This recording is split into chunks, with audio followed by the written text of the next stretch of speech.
Do the fucking anyway.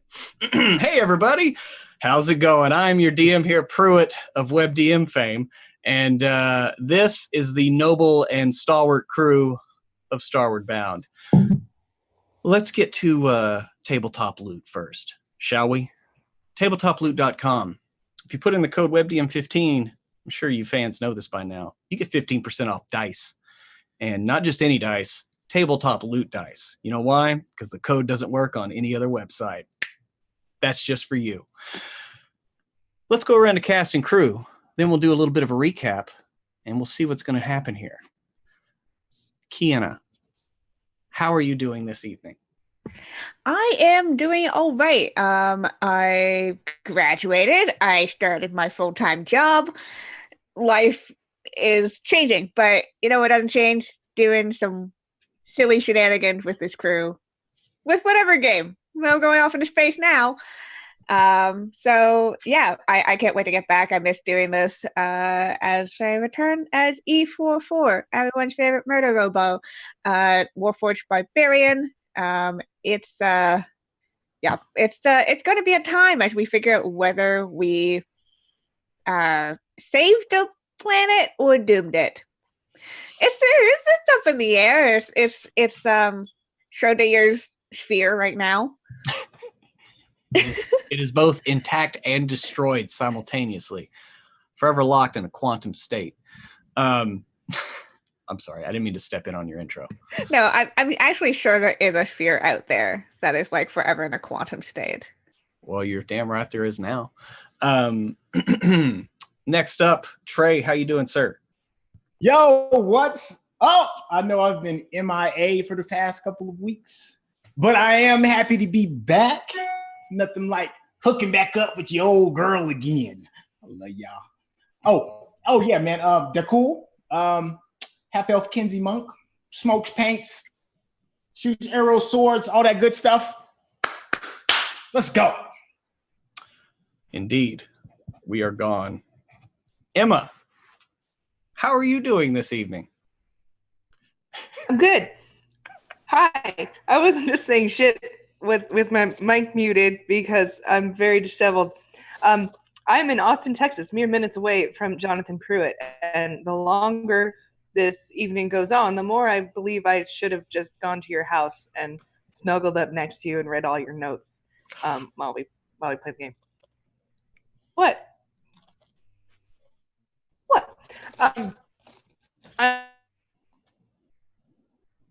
Even though I'm disheveled, next time you see me streaming or Jim streaming, we will be less disheveled than this because we will actually have set up our setup. But right now, I'm sitting in a bed with a satin pillowcase and hanging out and eating chicken. And I'm very excited to be playing Hildegard. She is captain of the Dawn Rose, and she is a grave cleric. And she's cool. Yeah. Thank you very much. And I have Google Fiber, so I'm just saying, got plenty of internet to go around over here. I should. I feel that love, Trey. I pay for it. I actually stepped up. I was getting it for free for a while. Oh, the hate is real. The hate is real. Sorry, let me hang on. Let me just twist this one more counterclock. Anyway, Greg, how are you doing, sir? Yeah, I'm all right. Back to you, Pruitt. No, cool. Greg Grimjack 21502. Tonight I will play your lovely Lightfoot Halfling Arcane Trickster Elry Tossbottle from Clan Tossbottle, Team Tossbottle, of Prax fame and origination and creation. I am here simply to make sure that the family name of Tossbottle lives on in infamy. I plan to destroy at least one civilization tonight. Back to you, Pruitt. And we will certainly see how that is going to occur, because when we last left off, thank you, dyslexia, our intrepid heroes were spread apart. Elry and everyone decided to go and seek vengeance upon Akari Saraki, and instead realized that he just wanted an apology, really, because he kind of likes y'all, and then they asked a favor of him, which was to cast a wish to get the helmet of the guardian of the 84th outer gate off of Dakul, as he had missed his saving throw by 1 to take full ownership of it. And they got that off, and then Akari Saraki managed to whisk Dakul and Zico back to the portal so they could deal with that, while Elry and company go and do a little bit of a favor, which was break into a whorehouse on the first layer of hell and steal a drug recipe from the said proprietor, to which they did in pretty great fashion, taking alongside with them Akari Saraki's ward, Guacamole. Damn it. And so managing to bring Guacamole back alive. They completed the task and were rewarded a vial of a liquid that is not quite clear, but it's hard to place what color it really is. And that is where we left off as the group was leaving Akari Saraki's palace, heading back to the ladder down to the plane of fire. And we find them walking down the staircase. And what's going on there as y'all are making your way down? Silence. Just, it's real fucking hot. Yeah, you can feel the enchantment of Voronskaya. You can tell it's starting to wane. Fun. Cool. Yep. I mean, he just wants to see if he can leave through the way they came from. Okay. So, cool. Don't worry about it. Then, in that case, we'll zip over to the portal itself, where Dakul and Zico. You find yourself at the foot of the mountain, the volcano. You can feel the ground rumbling beneath you. The sky around you is beginning to darken with ash and smoke, whereas before it was clear, as the volcano was placid, under control. And Zico looks to you and he's like, what do we do?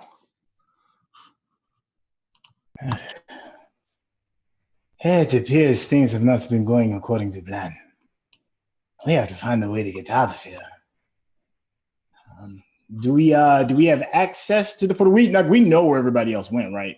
So I know I'm playing a little bit of catch up, but you know that they had something they had to do, but you were insistent about trying to fix the portal. All right. So they had a little favor they had to do, and then they would be along. Okay. Now, and the portal that we're trying to fix, is that the portal that everybody went through in order to get this favor done? No. That was back in the plane of air. You're in the plane of fire at the foot of a volcano. That is the portal to your home, your mother's home sphere. Well, I know if we're incapable of fixing this, then we might as well head back. If I leave, am I still getting the sickness, or is that only induced with the when I'm wearing the helmet?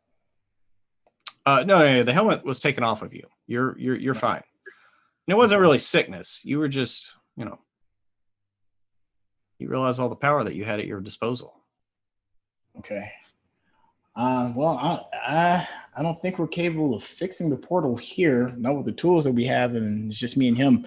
So, yeah, I guess the only other logical thing I can think of is to just go through the portal and head back home. Okay. So you're gonna climb up the stairs? Is everybody else waiting for us, or is everybody supposed to meet back here in this? Yeah, they said they would. Yeah. All right. Well, we should not leave without telling them. We must wait for our friends. Yeah, that would be the smarter move. So yeah, we'll wait until that volcano starts actually like erupting. If that starts happening, then we'll leave to the portal. Okay. So you're gonna wait. It's you're not sure how long it has been since time doesn't work the same on the plane of fire. There's not really a sun or anything to follow the time, but after a certain time, Dakul, just make me a perception check.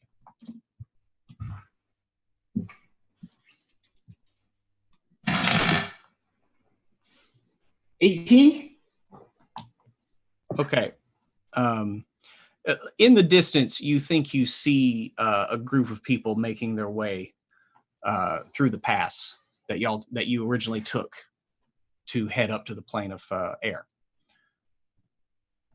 And you also feel like you're not quite sure what it is, but you just kind of feel a vibration in the air around you.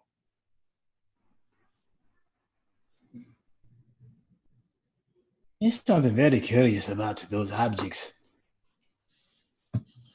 While we wait, maybe we should check it out. Okay. Is it in walking distance from where we are? Because I know I don't have the power to just zip over. Like literally around you. Like you're like the air right around you, just like you just feel it like vibrate. Like almost just like on an atomic level. And I'm assuming that it's coming from the people off in the distance. No, I'm just saying that you saw them in the distance, like you see some people walking down the path, but while you're just kind of standing there, you just feel the air around you vibrate and then go and then stop.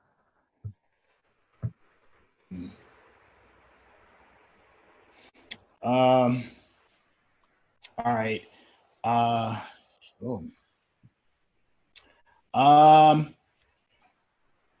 the people in the distance in shouting distance? Not really. I mean, I guess investigate and see if that feeling increases as I get closer to where those people are.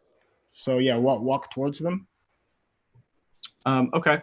You walk towards them, and after a time, like you feel it again. Okay. But, it didn't. It like I said, it was almost like only because your monk abilities of meditation and just kind of being at one with the universe itself. That's the thing, is it's not even like it would be like feeling a speaker on for a split second, but not hearing what it said, not hearing what's coming through it, like just feeling that the air just kind of shake. But it's only around you, and as you keep moving, like it doesn't seem like there's any kind of increase in frequency, or it's on any stronger or weaker. Okay. What do I do with that? Let's see. I think because Darkhold has had these weird feelings before. He's not going to just sit there and let there is a familiarity to this, but it's something else. It's something you've experienced before, but something else. Okay. The only options we have is to follow the people that's in front of us, go back through the airplane, or go through the portal that we have just left. All right. Yeah. So, hey, we're in the middle of this fire realm, in the middle of nowhere, and there's random people. So Dakul would shout out, "Why are you in such a place like this? Who are you?" Everyone else, give me a perception check.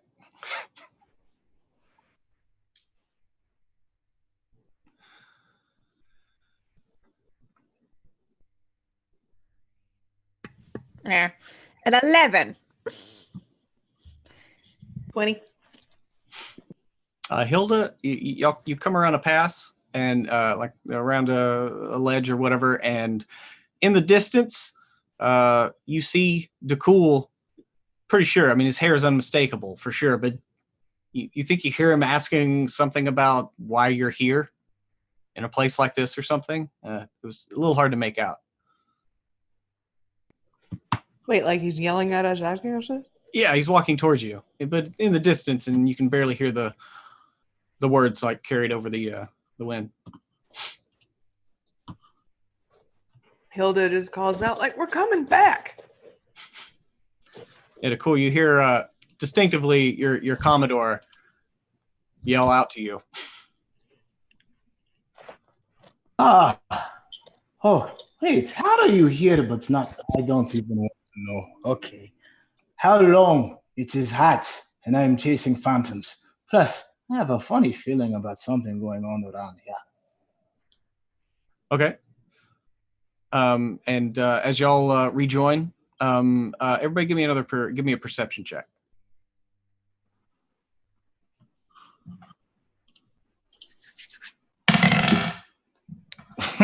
I'm also 1.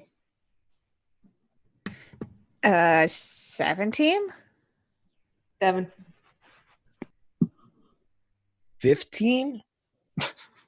Kiana, you don't feel anything, but you see a flicker of blue light from the hilt of Dakul's sword.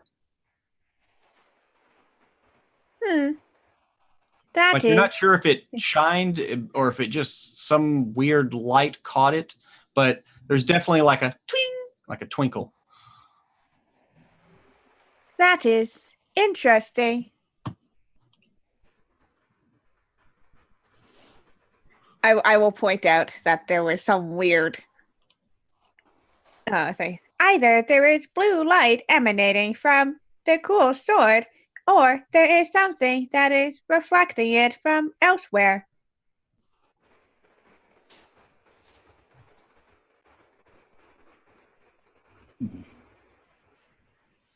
Can I hear this as well? Through No, this? y'all are like standing in a ring right now. Yeah. Like y'all have met up. Have you enchanted it anytime recently, Dakul, or anything odd happened to it that would change its luminous properties? Nothing that I can remember. It's Well, I mean, by myself. she's pointing out your sword that has like the blue gem that you can like. Yeah. Okay. It feels as if we could be calling. Maybe. Dakul's going to take a moment and pull a sword out, focus on the gem, and just concentrate and see. Like when he does the what was like the face step, the Misty step. Misty step. Excuse me. Not Mhm. step, Misty step. Is there like a feeling that he receives before he leaves? I just want to see if that's. Yeah, you've used it enough. You know that like when you are ready to use that ability, it is almost like the sword is just waiting for a location, like for you to say, and and you are there, and it's like 30 feet, and you're there. But like you pull the sword out, and you're focusing on it, and you feel that, but it's whereas normally it's almost like a hand guiding you there. This sensation is more of like you are just like a tiny thing in some like these massive hands, just waiting for a location. With that, Daku would break his concentration just enough to make sure that Zico's around. And when you do that, and he's standing there with you too, but you see that there is a light blue like to the edge of the blade itself has taken on like a light blue edge that was not there before, as if it is like lit up, or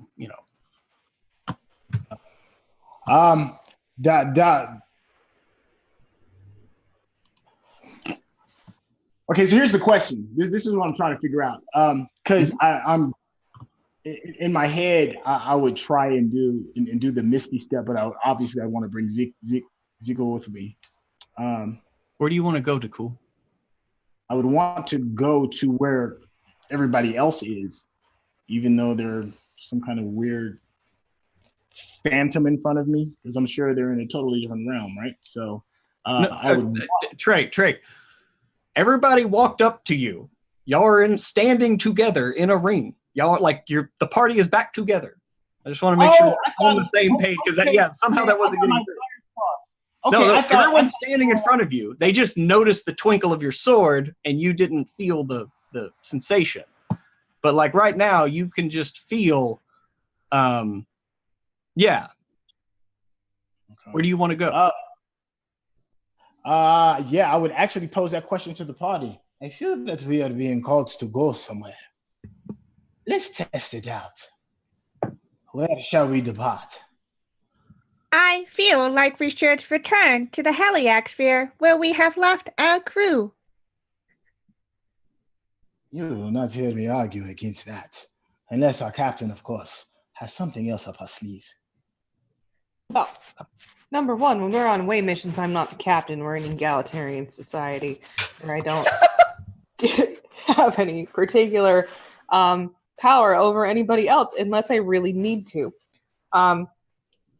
But yes, I think we should probably get back there. It's been a long time, and I'm worried about them. All right. And let's see if this works. Daku will draw the sword out, and go through the proper steps that he does when he is about to Misty Step, and concentrate on being back to the Heliax Sphere on board of the ship. Is what I'm assuming. Is everybody where everybody would like to go? Okay, well, if you want to be on the ship, that's outside the Heliax. Do you want to be in the Heliax Sphere, or do you want to be on the Dawn Rose? Like, where do you want to? Where do you want to go? I'll just make a choice. We're gonna go to the Heliax Sphere. Okay. Okay. So look at everybody. Where in the Heliax Sphere do you want to go? And we will go back to the castle, the capital, the tower, the palace. Yeah, the palace. Okay. To even more specifically, the throne room. Okay.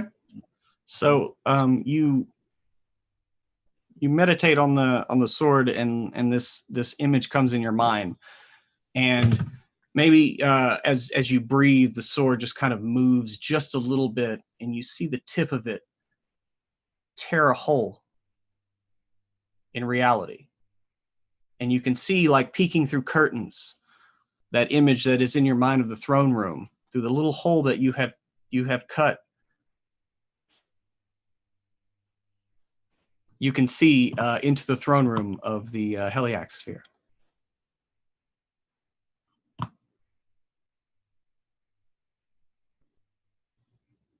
You're muted. You're muted. Then I would continue the Katsari, everybody. Yeah, but I would continue this seemingly cuts through the realms and or the reality to make it wider. Can everybody else I see as well, or am I the only one capable? No, you just kind of bring your sword down and you just kind of slice a hole in reality, and it just kind of flaps on like an unseen wind. But you can see into the throne room. And the queen is there with some advisors, and they all like turn and look at you, and their eyes kind of go wide. And I'll be damned, it worked. We should probably step in. I do not know how quantitably feasible this rip in space-time fabric is. Also, Hilda, Elry, and Dakul, it's starting to get really hot. Like, really hot. Like, really fast. Hilda jumps through as soon as possible. She can't handle the heat. Okay. So yeah, Hilda, you just kind of jump through, and like the little image of the plane of fire that was there just kind of flaps back, and you just tumble into the nice, cool metal floor of the palace throne room. And as you kind of Hilda look back, immediately begins to undress. okay, Inappropriate. yeah, because you can feel like the heat, like somebody opened the window on a hot summer's day. Like there's just heat pouring into the room. Yeah, she goes to take off her breastplate. She's like, Okay, so Hilda's taking off her breastplate on the other side of the portal. What's everybody else doing? Dakul is going to go through the portal as well. All right. Yep. No, Yeah. we're going. Okay. Going through. Yeah, and Zico and TK follow you in, and as the last person steps through, you kind of see like a blue light starting at the top and the bottom, kind of spark, almost like a welding light, and over the course of about 10-15 seconds, like the portal itself kind of knits itself closed, and you're standing in the throne room. The queen and her advisors, who were in the middle of a very brisk conversation, all are standing there staring at y'all, mouths agape, like just in utter stunned silence. Sorry for the harsh intrusion. Hey, Mom. I missed you. Son, I don't quite know. Oh, okay. You're here. What happened with the Guardian? Portal is wildly out of control. We're about to evacuate the palace. It is too close as the sun is expanding. Yeah, and then Dakul's going to look back at the rest of his crew as if to say, yeah, so what y'all do to make this happen like this?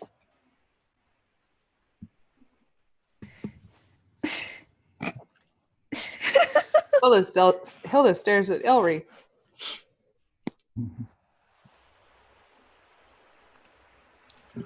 Elry returns the stare. The And makes it awkward. yeah, it's just like the guardianship has been passed on to another being. Well, you know, if they're going to reestablish the limits on the portal, like I'm I didn't really understand before. The Forge Master has explained to me she's up at the Skyforge right now trying to do what she can, but I'm not quite sure what to do, Dakul.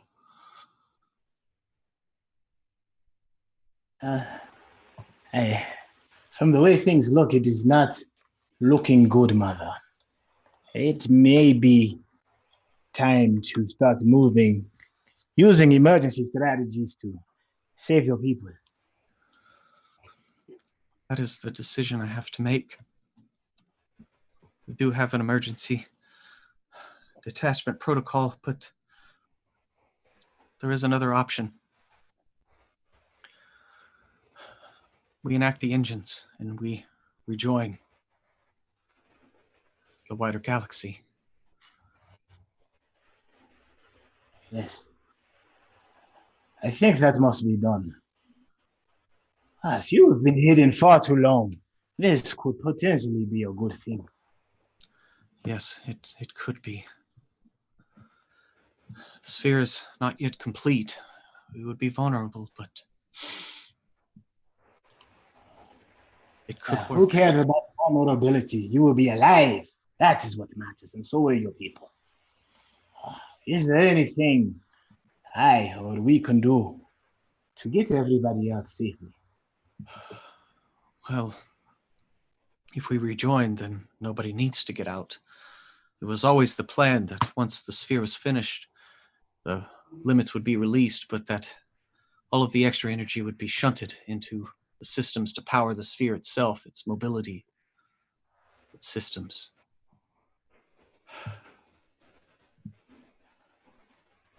All right. Just have to start early.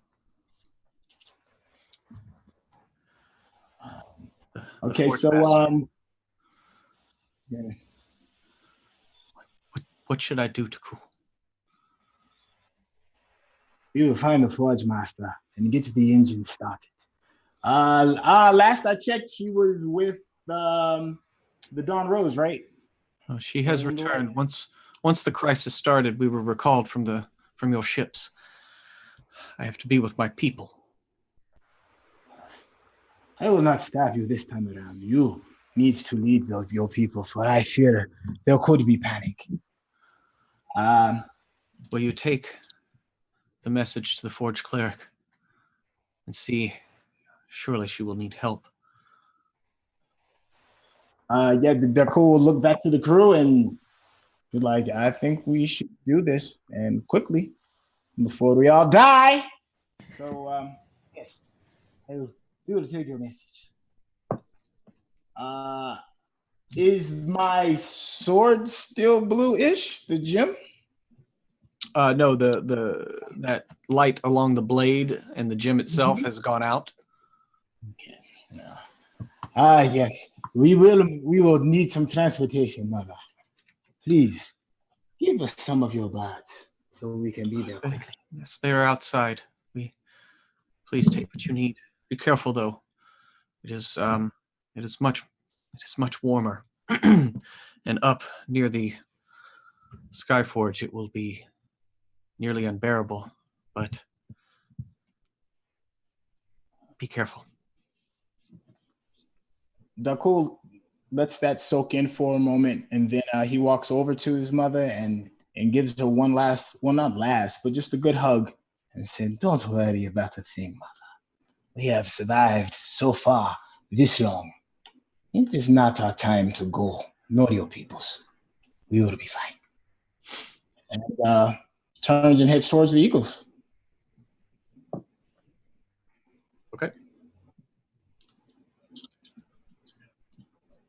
You go outside, and it is warmer outside, whereas it was usually just kind of a room temperature is the way you would describe it. It's warm, but not too warm, and not cool, but it is definitely somebody's left the heat on all night. And but they have some birds off to the side, running messages to and fro. There is a bit of a din down in the streets that you can hear even at this height. People out panicking a bit. But you have your eagles. I guess we fly and Yeah. go and talk to Miss Forge Master. Okay. It's a little bit of a trek, but you definitely coming up in the shadow of the Skyforge. It's still pretty warm. It starts to get a little bit uncomfortable by the time you reach the tip of the pyramid and pass through it. And before you know it, you're at the Skyforge itself. Currently, the piece of the sphere that they were working on, they've actually brought down and put over the forge area itself to give some shade and comfort. There are Warforged moving to and fro. They all have kind of books out, and you realize these are like user manuals for massive engines. You can see like images of like schematics, and Syl, the skyforge master.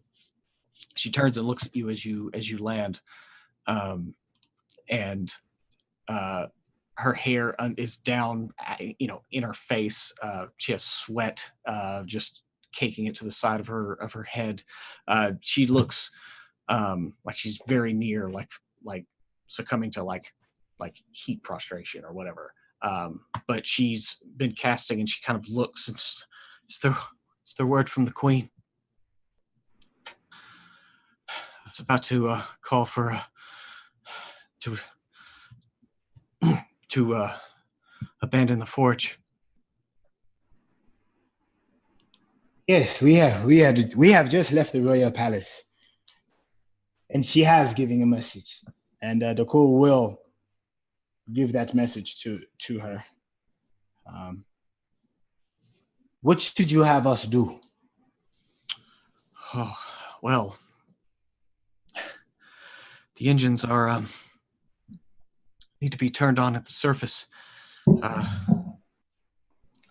need to relocate the skyforge to direct the energy flow through it down to the engines. So you'll need to take some of the warforged and go down. This wasn't planned for another 30 years, so it hasn't been. Nobody's been down there in quite a while, actually. But I can give you some instructions on what to do. Yes, we will move quickly. Okay. And you, with the assistance of a couple of warforged that get on their own birds, y'all fly out and down to the surface on the opposite side of the palace. This is the side that y'all haven't really seen of the sphere itself, and you realize once you come around here,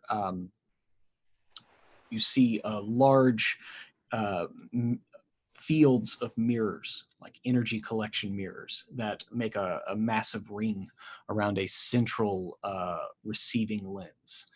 And this whole operation looks like it's meant to focus the very light of the sun and direct it to this large lens in the center.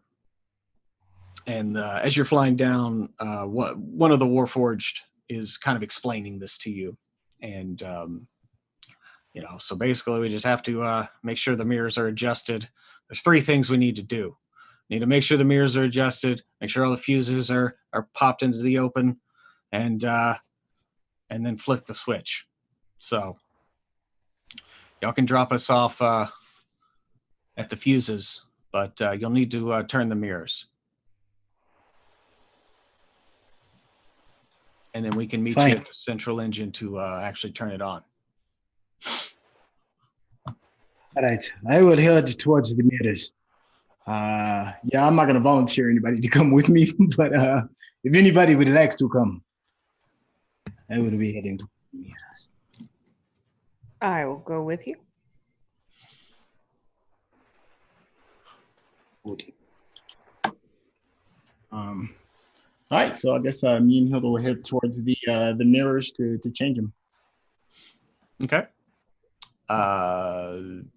Is everybody heading down there? How many mirrors are there? Is it just like hundreds or thousands of them, or is it just a few? I'm assuming it's just. No, it's thousands, and you can see he pointed out the hub that controls, that controls the movement of the mirrors that you need to go to. But yeah, I mean it's.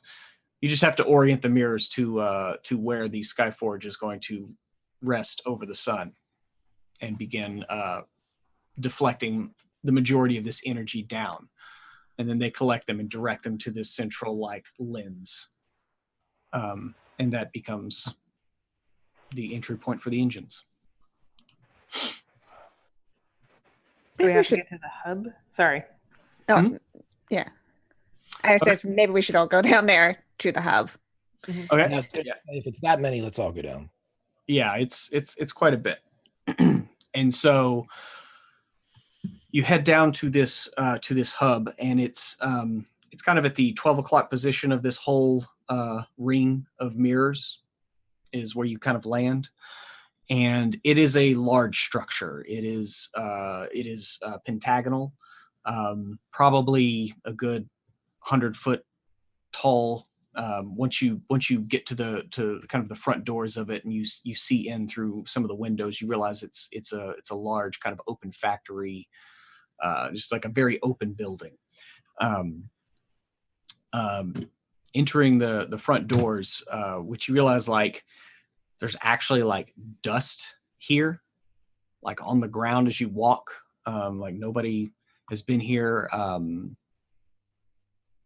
Except for Elry, you with your passive perception, you would see what looks like maybe like claw marks that look like, I mean, you would think they were eagles, but it looks like they're running on the ground. I mean, you would almost not see them because it's just the tips of the claws, but you can kind of see that kind of moving at odd directions, not in any kind of straight line, every now and again. But other than that, like most of the ground here is still covered in dust. When you get to the front door, there's a layer of dust on it. So it looks like, for the most part, nobody's been here in quite a while. Okay, yeah, he'd point out the erratic patterns of what apparently is just the tips. All the tips.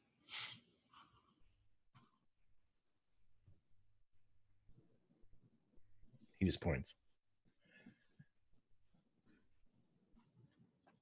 So we've been pointed in a place which is old and abandoned and labyrinthine and somehow full of something with threatening tips. Imagine No, nobody said that they were threatening. They're just tips, though. It's just the tips. Mm-hmm. Who knows what the rest of it is? I mean, do you want to do any further investigation to that, or do you just want to continue into the building itself? I don't know if I want to get closer to it, but I'd like to see if I can glean more information. Okay. Then give me let me know what you do.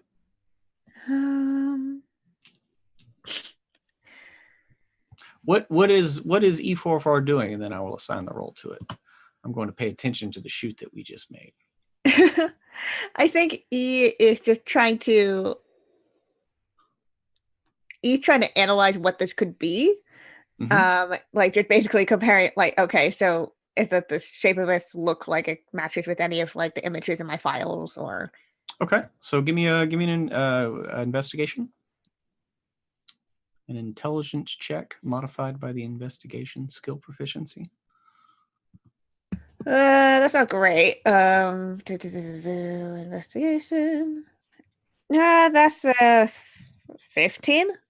A 15? Yeah. I mean, yeah, you know that, like you look at that and you have been around these like metal eagles enough, like it matches almost perfectly, but there's something off about it. Like there's like a toe should be like, it should be symmetrical, but one toe's off, but it's never like the same one.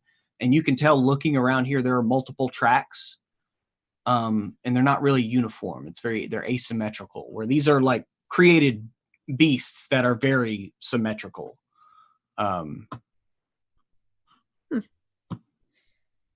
Yeah. We'll note that as we may want to be on the lookout for some form of avian creature.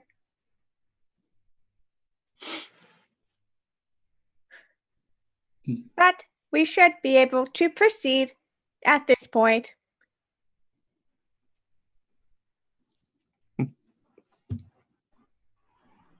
Okay, let's stay focused. It is getting hotter, and we may be running out of time. We're this dusty area. We haven't walked in through the doors just yet, right? No, you're kind of right outside the doors.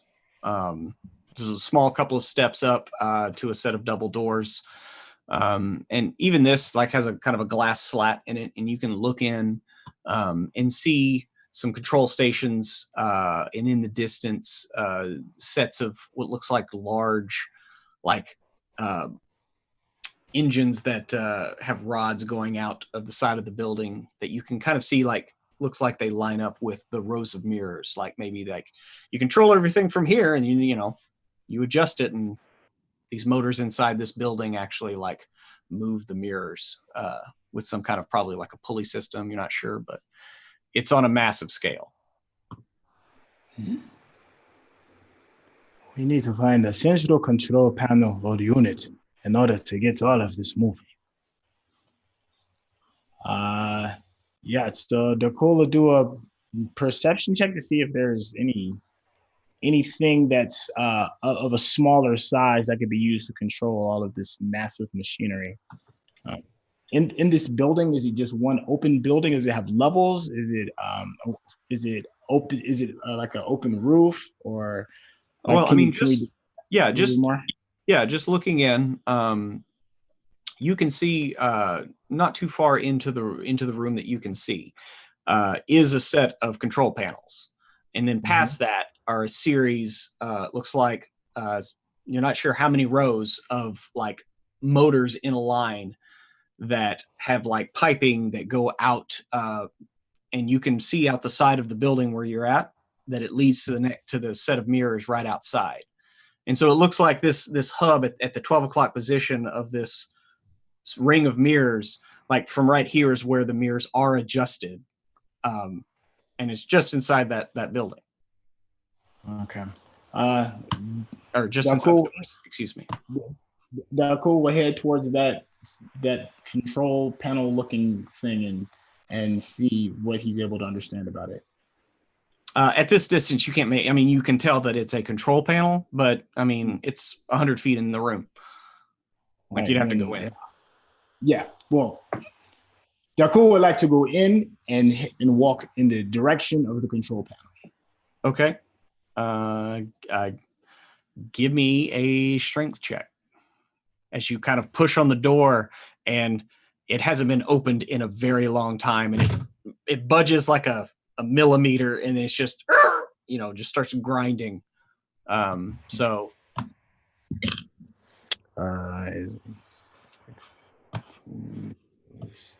this is 21. Okay. You managed to move it about 4 inches. He would like to help. If anybody wants to help, by all means. Yes. He's just gonna. He watches the cool struggle for a bit, and then we'll go over and start pushing as well. And since Dakul's already pushing, E, you can roll with advantage. Cool. Since, so just strength or athletics? Strength, and if you have athletics proficiency, you can totally throw that on there. Cool.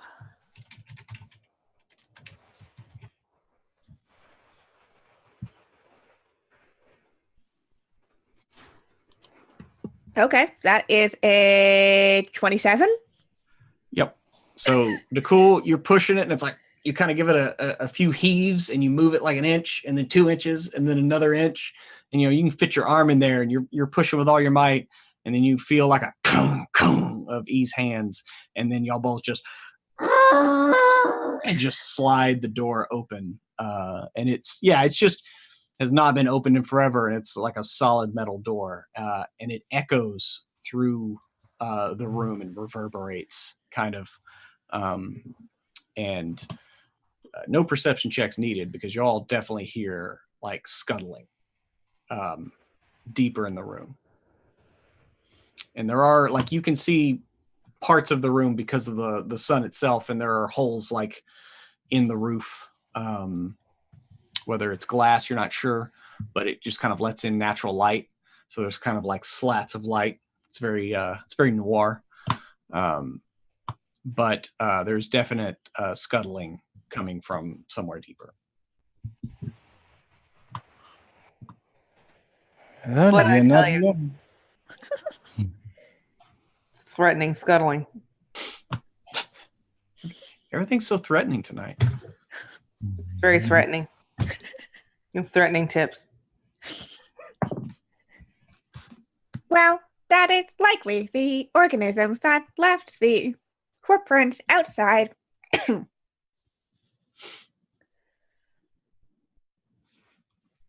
Whatever it is, it cannot stop us. We must press forward. we should be on the lookout.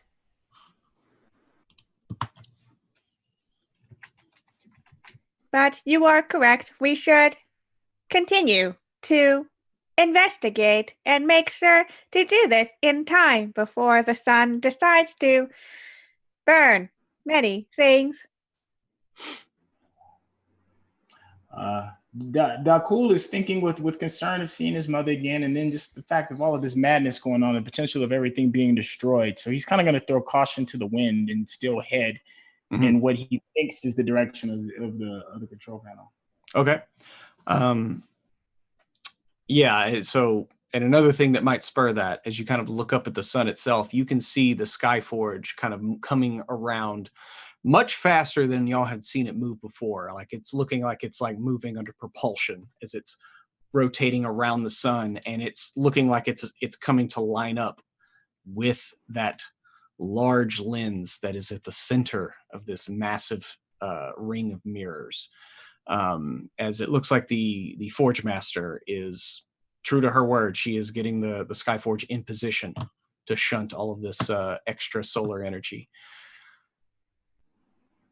And Dakul moves right into the room. Like I said, about 100 feet away, you can see a series of like, it looks like there are 6 stations with various levers, knobs. Looks like there's some kind of screen, but they are all currently powered down. Do you consult your notes? Yeah, absolutely. Okay. It is engineering speak. So if anybody has any tool proficiencies in like blacksmithing, engineering, like any kind I have of smithing. Okay. So you might be a little bit better at reading these because it is like engineer speak, like in like shorthand. Okay. There's a pretty complex process that has to happen here. All right. Hilda will try to take a gander at this then. Okay. So yeah, go ahead and give me that roll. Does 20? All right. Yeah. So pretty much, you're going to have to adjust all 6 of these to get the mirrors in line to direct all that light to the central lens. And you know that, and you're like, all right, so you're going to have to, it's fairly complicated, but the biggest thing is you got to pop the fuses in place first, and that will give power to this. And that's the thing, is they've been turned off. Okay. So we need to do the fuses. Where are they then? That's what the other 2 Warforged went to go do. Oh, okay. So once they do that, then we should be all right. And as if on cue, you see lights flicker around the walls. Threatening, flickering. Giving off a soft white hue, lighting this room up. And it, just one after the other, just as the lights kind of run around the room itself. And then the panels themselves start lighting up as these kind of jeweled buttons or runes or whatever. I mean, you haven't seen anything quite like this, Hilda. It's fairly advanced. Mm-hmm. And slowly the panels start lighting up. And then you see that each one of these 6 stations looks like they control a different ring. So it looks like there are 6 rings of mirrors, and each station controls one ring. And you have to, she gives you the coordinate, like literally it's a series of coordinates you have to set in on each one. Each one's going to take a few minutes. But in the meantime, all of this light and motion and action, the scurrying that y'all heard deeper in the room becomes a bit more threatening, aggressive even. And you hear discordant shrieks, metallic, but in pain or angry, as you just hear these as you start seeing what are or were eagles. It looks like maybe they're like damaged, or you're not really sure, but they're twisted. Some of them don't have all their wings or limbs. They're hopping on one foot and kind of flapping. It looks definitely like all of these eagles are very angry and very injured.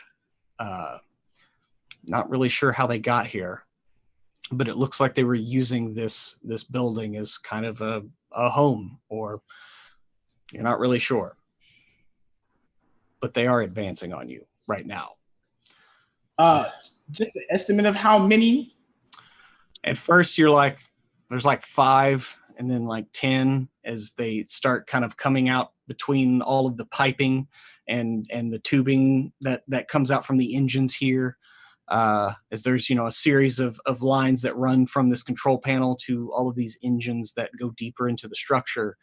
And then from each of those engines, there's piping that leads out to the walls either side to kind of rotate the mirrors.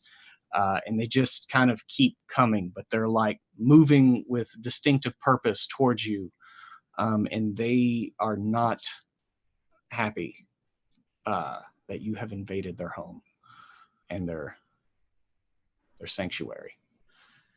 So I'm going to go ahead and need initiative.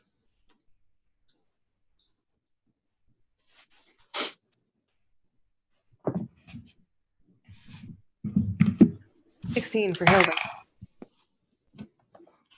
23 for Dakul.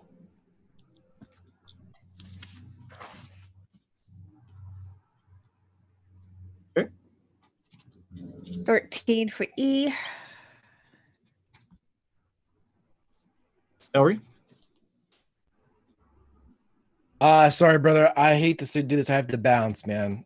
Real life is calling like a unfortunate person, so I have to jump. I'm sorry, guys. I'll see y'all next week. Okay, man. Brother. Oh, yeah, Well, sorry. No worries, brother. Oh, man. Everything's all good. We'll get the cameras fixed in here in just a second. Mm-hmm.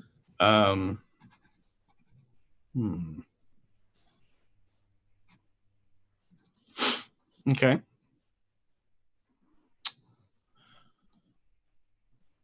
So Ellery turns to Hilda and goes, "Watch me. What buttons do I need to hit?" Hilda will explain what to do to the best of her ability. Okay. I'm going to roll with disadvantage because it's Ellery and he's paying attention to technical things. Mm-hmm. Just kidding. And yeah, as you look through the roof, you can see the skyforge moving into place, and you only have a few minutes to get all these mirrors aligned before the power starts being shunted down. So, okay, I'll roll for Ellery, and so Ellery will be the one kind of flipping all the switches as y'all give him cover. Dakul.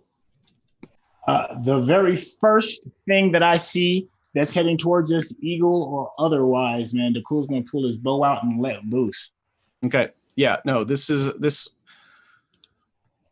one of these mechanical birds. It's missing a wing, and like only one of its eyes is lit up, but it's a different color. It's like kind of flickers red to green to red to blue. I mean, they're getting actually closer to these things. You can tell like some of them are older than others. Like you can tell there's different models, but it just looks like these are like all old eagles that were damaged in some way. Not sure how they showed up here. Yeah. Damaged, old, or whatever, you shall feel the pierce of this. They're the first one. They're the closest. Yeah, he's like it's within a move act. It's not like that's like 15 feet away as it comes around the corner. Oh, it's 15 feet away. Well, if it's 15 feet away, then yeah, he's gonna get these hands then. Yeah, the cool's gonna close those 15 feet and have the first unarmed attack. Okay. Oh hell yeah, that's a 27. Yes. Nice. So that hits. So getting my dice in all in a row. So that's 4 and 5. That's 9 points of damage for the first hit. Okay. With his second attack, he's gonna go unarmed again for a stunning strike. Hits. Man, I'm rolling great. 19, that's a 27. Yeah, that's a hit. And I rolled a 5, so I know that's a fail for the stun. Okay, and the damage on that is 10 points of damage. Okay. And for the bonus attack is going to be unarmed as well. Okay. 9, that's a 23. That's a hit. Beautiful. And by the way, since it's stunned, you get advantage on the hit. So if somebody's stunned, you get advantage to hit them. Right, that's right. So that'll be 6 and 5. That's 11 points of damage. Okay. So a further 11, and they are stunned till your next turn. 8 points of damage total. Okay. So Hilda, one has come up onto Cool, and he is taking it to task. A further 2 are moving around getting close to one of the control panels, and are closer to you. They're definitely within a move action. Okay. And then there's like a lot more coming in, correct? And then there's a whole wave behind them. Yes. Okay. If that's the case, then Hilda is going to move with purpose towards the 2 that are coming closer, and thinking of it in terms of, there being a great deal of them coming. She is going to cast Spirit Guardians at the 5th level, just to get as many of them as possible. Even if it's not the most powerful thing she can do. And that is what she's going to do on her turn. So when they get within 15 feet of her, then they need to make a DC. What is it? Pretty high thing. Oh, well, I mean, if you move up even 10 feet, then they would already be in the range of that. If you want. So then DC 18 wisdom save for them.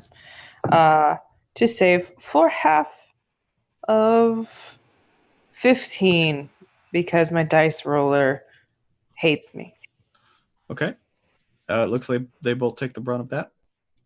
Okay. And she's just going to stand there in a way to try to get the attention of as many of them as possible. All right. So you're kind of it's 2 rows of 3 panels, and you're kind of like up on the left, it cools up on the right. And so E404. Where would you like to go? So, got one friend on the left, one friend on the right. Mm-hmm. There's a staircase that comes up right between the control panels. If you wanted to cover that, it looks like that's the closest place where these kind of twisted, deformed mechanical birds are kind of stalking up the walkway towards you. Yeah, he will go there. Yeah, and we'll activate their rage, or the fire, as soon as they get into any form of close combat with these creatures. Okay. I mean, within a move action, you can be engaging one of them. Yeah. Mm-hmm. So engaging one of them, and so that's I believe that is 4 points of fire damage immediately. Okay. And then transform the hand, and let's see if I can hit them with my hammer. All right. Moving up, dropping the hammer. That is a 18. 18, that just hits. Oh, just hits. Okay. That will be brain math is hard. That'd be 10 points of damage. All right. And I will swing again.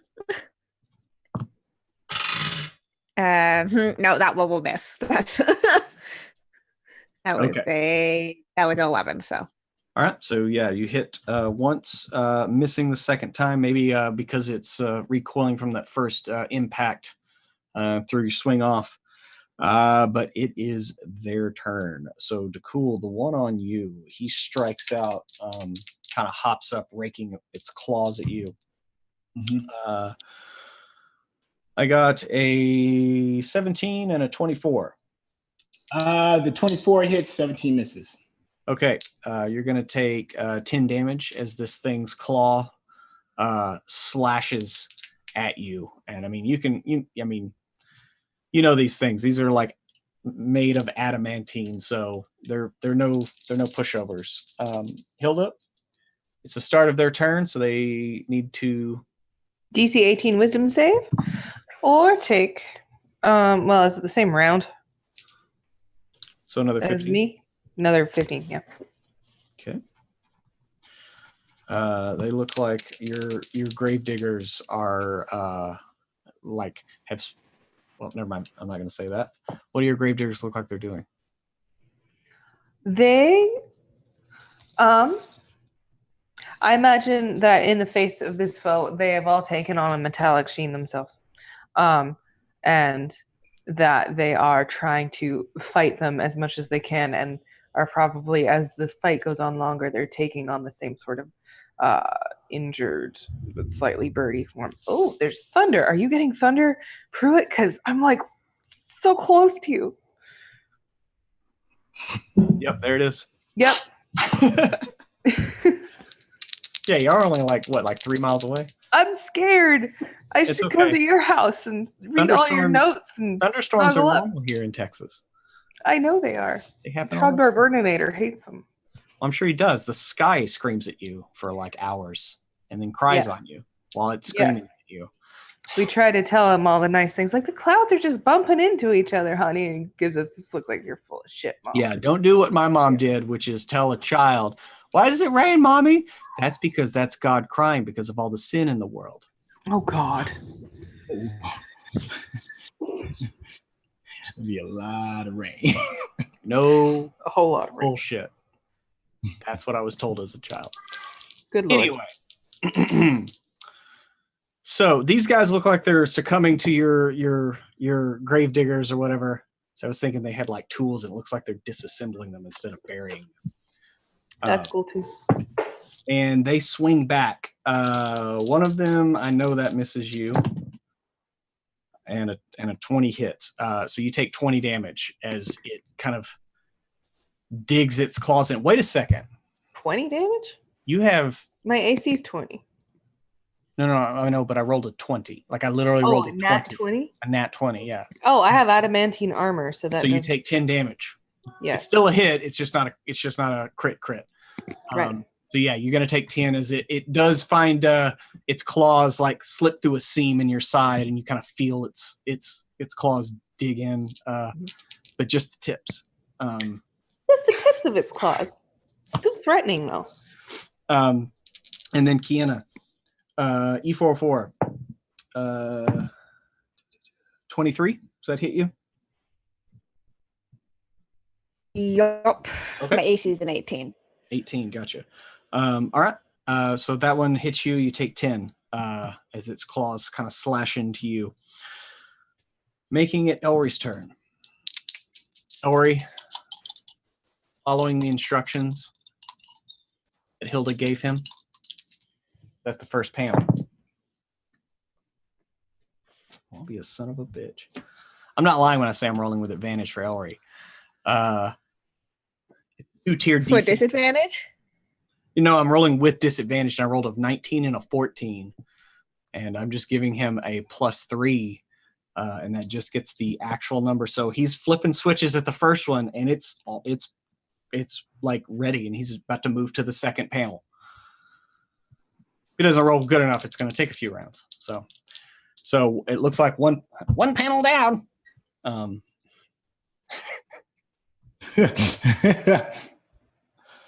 right. So we're back Not to the bad. we're back to the top of the initiative order with Dakul. DeCool, you got one on you, and another wave had advanced behind that initial foray. And I mean, this round, DeCool, you're going to have a further 2 on you. Each of you are going to have a further 2 as they're kind of running up these walkways. You do see some kind of hop flying, like not really fully flying, but just kind of they can flap for a bit and get there. But they're going to be here, and that's going to be here in a few rounds. Okay, so I have 4 by me now, or I have 2 by me, right? Because two just struck at me. Definitely have 2, and there's 2 more. You had 1 move up, so you already had 1 that was stunned until now. Yep. Now you had another one move up, so there are 2 on you now. Okay. And everyone else has a further, like all of you though, have a further 2 that will probably be here next round. So okay. You're gonna have to watch on. Make sure you don't get swarmed. Yeah. It is your turn. Yeah. I'm not gonna use fairy fire just yet. All right. So the one that's closest to me, I'm gonna do another unarmed attack. Yeah. Real quick. Sorry. All over the place. 69 is a 25. Yeah. I'm assuming that hits since that was what it was from before. What was it? 25? Yeah, AC is 18. Okay. 65, that's 11 damage. And yeah, this guy looks like he's on his last legs.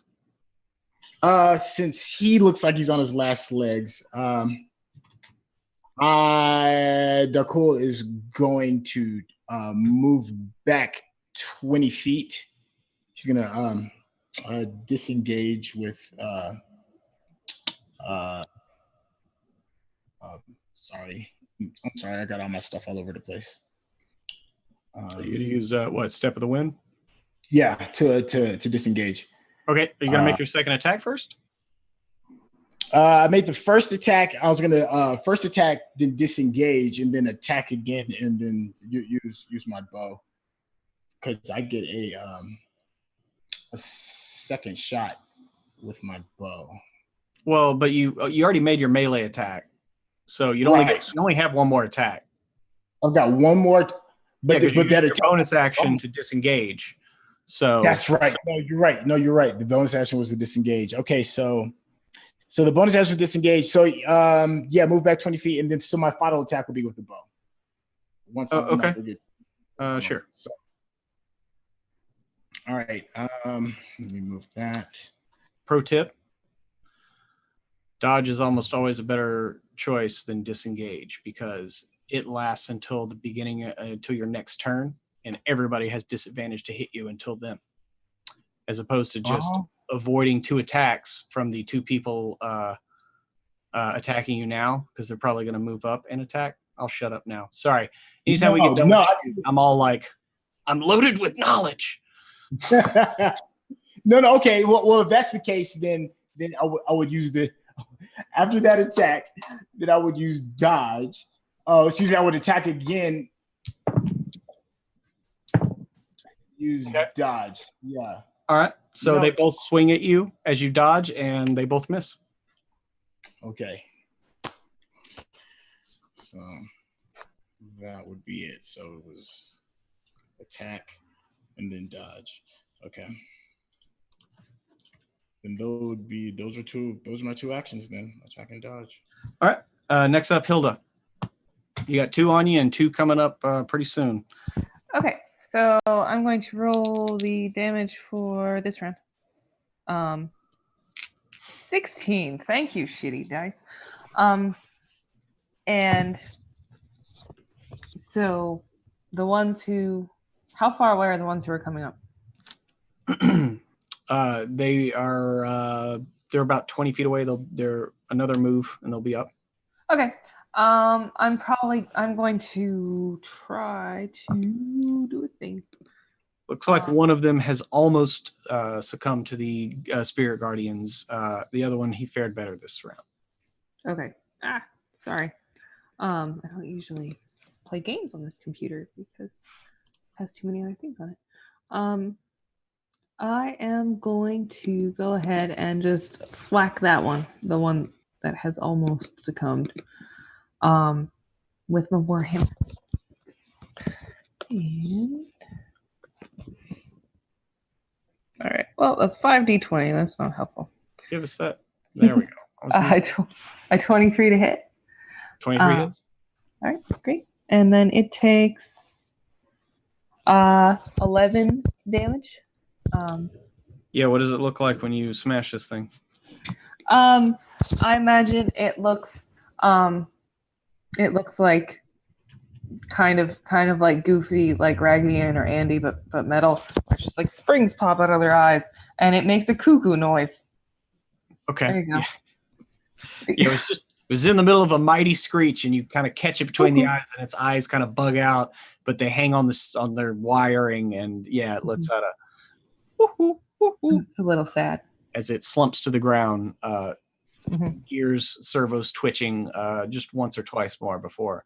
And then she's going to use a little bit of her movement if this were in 3rd edition, she would tumble, even though she's 300 years old. Hear her bones popping. Yes. And she'd sort of orient herself so she's on sort of the other side so that she'll intercept the others more readily. So she'll kind of have one on one side of her and have the others on one side. Okay. So that's your move. You want to do anything with your bonus? I don't want to right now. Okay. I know there are things I could do, but I do not want to do them at the moment. Okay. Yeah. But you took out one. E4-4. I'm just gonna keep hitting through it. That makes sense. Bonus action, 4 points of fire damage again, and then we hit. Okay, yeah. So you got the one that's injured and a fresh one that had moved up to join. All right, that's the 23. 23 hits. For again 10 points of damage, and then if it's still up, I'm gonna hit it again.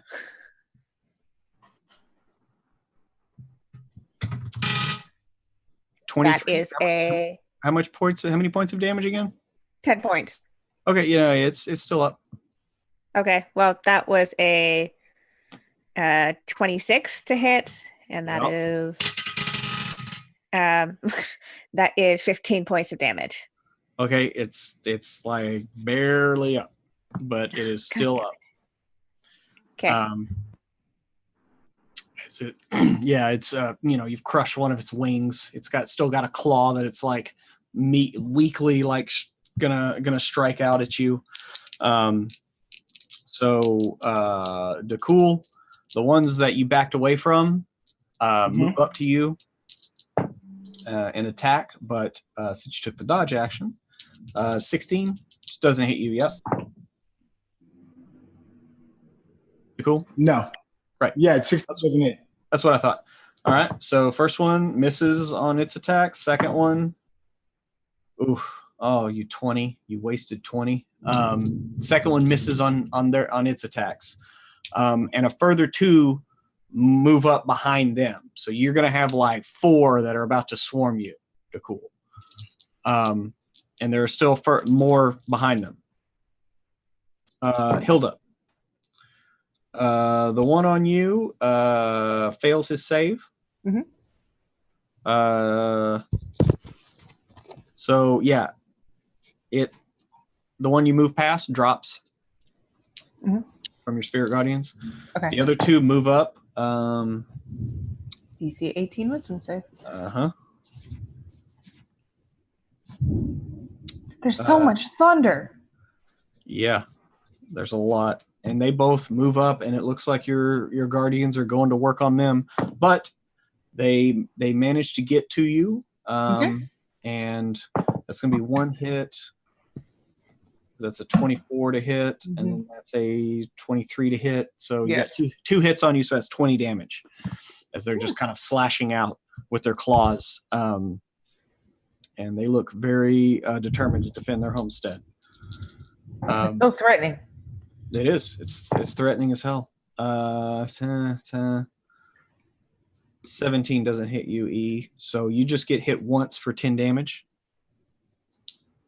But both Hilda and E, you're the same position as Dakul. Next round, unless you move, you're going to have like 4 eagles kind of surrounding you. Dakul, you were Hilda, you were kind of because remember, there's 2 rows of three display panels that Elry needs to manipulate. He's got 1 done. Hilda's on the left. E, you're holding the center, and Dakul, you're holding the right, but you've moved back. So now you're kind of near the center panel. So there's the last swing there, and Elry's going to be moving to do his thing. But before that happens, there is a crash from the roof as a window is shattered, and through it, astride his own eagle, is your friend. You're not sure how he got here, but Guacamole has entered the fight. As light is shining behind him, he swoops in on an eagle.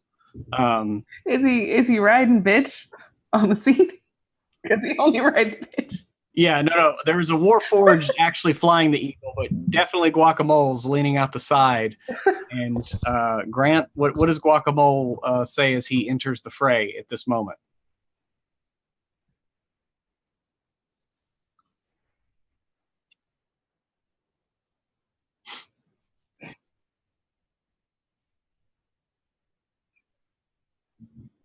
Okay.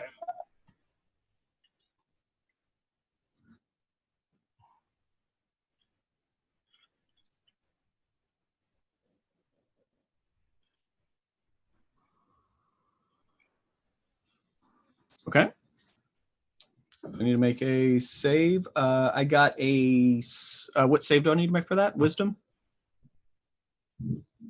Okay. That's going to be a 15.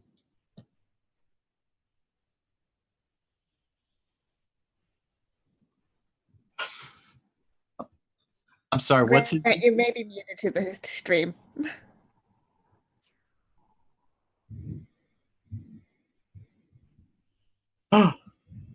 Thank you. Thank you, Saverick. Hey, Saverick. Thanks, man.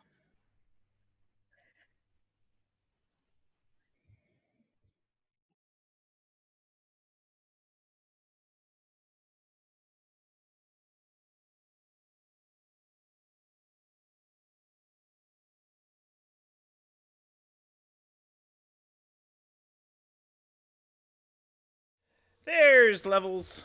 We're doing good now. You can all hear me. There we go. All right. Hey, everybody. So yeah, Guacamole, do you want to reinforce the left flank, the right flank, or the center? It looks like the right flank where Dakul is starting to move back. Yeah, Guacamole only rides bitch, so he's going right for the center. And it'll take half of this. It'll take half of 8, so 4 points of discordant damage. Already. Left or right? Left. Okay, what does it look like? Okay. You remember the one that was barely standing? Yeah. So Guacamole rolls in. What does it look like when you kill a robotic eagle with dissonant whispers? Okay, it looks like the eagle's eyes meet Guacamole's eyes, and he whispers sweet nothings at it. He goes, oh. And then it explodes in terror. Yeah, its eyes bug out and screech, and it screeches, and its head just kind of pops. And slumps to the side as Guacamole, an eagle swoops by, and Guacamole, do you hop off your eagle as it kind of comes up there, or do you stay on? I roll right off that eagle. Okay. Toss half a Hershey bar that I imagine it catches in its mouth as a bonus action. That's for you. Always tip the driver. And then I draw my rapier, and I'm looking for action. Okay.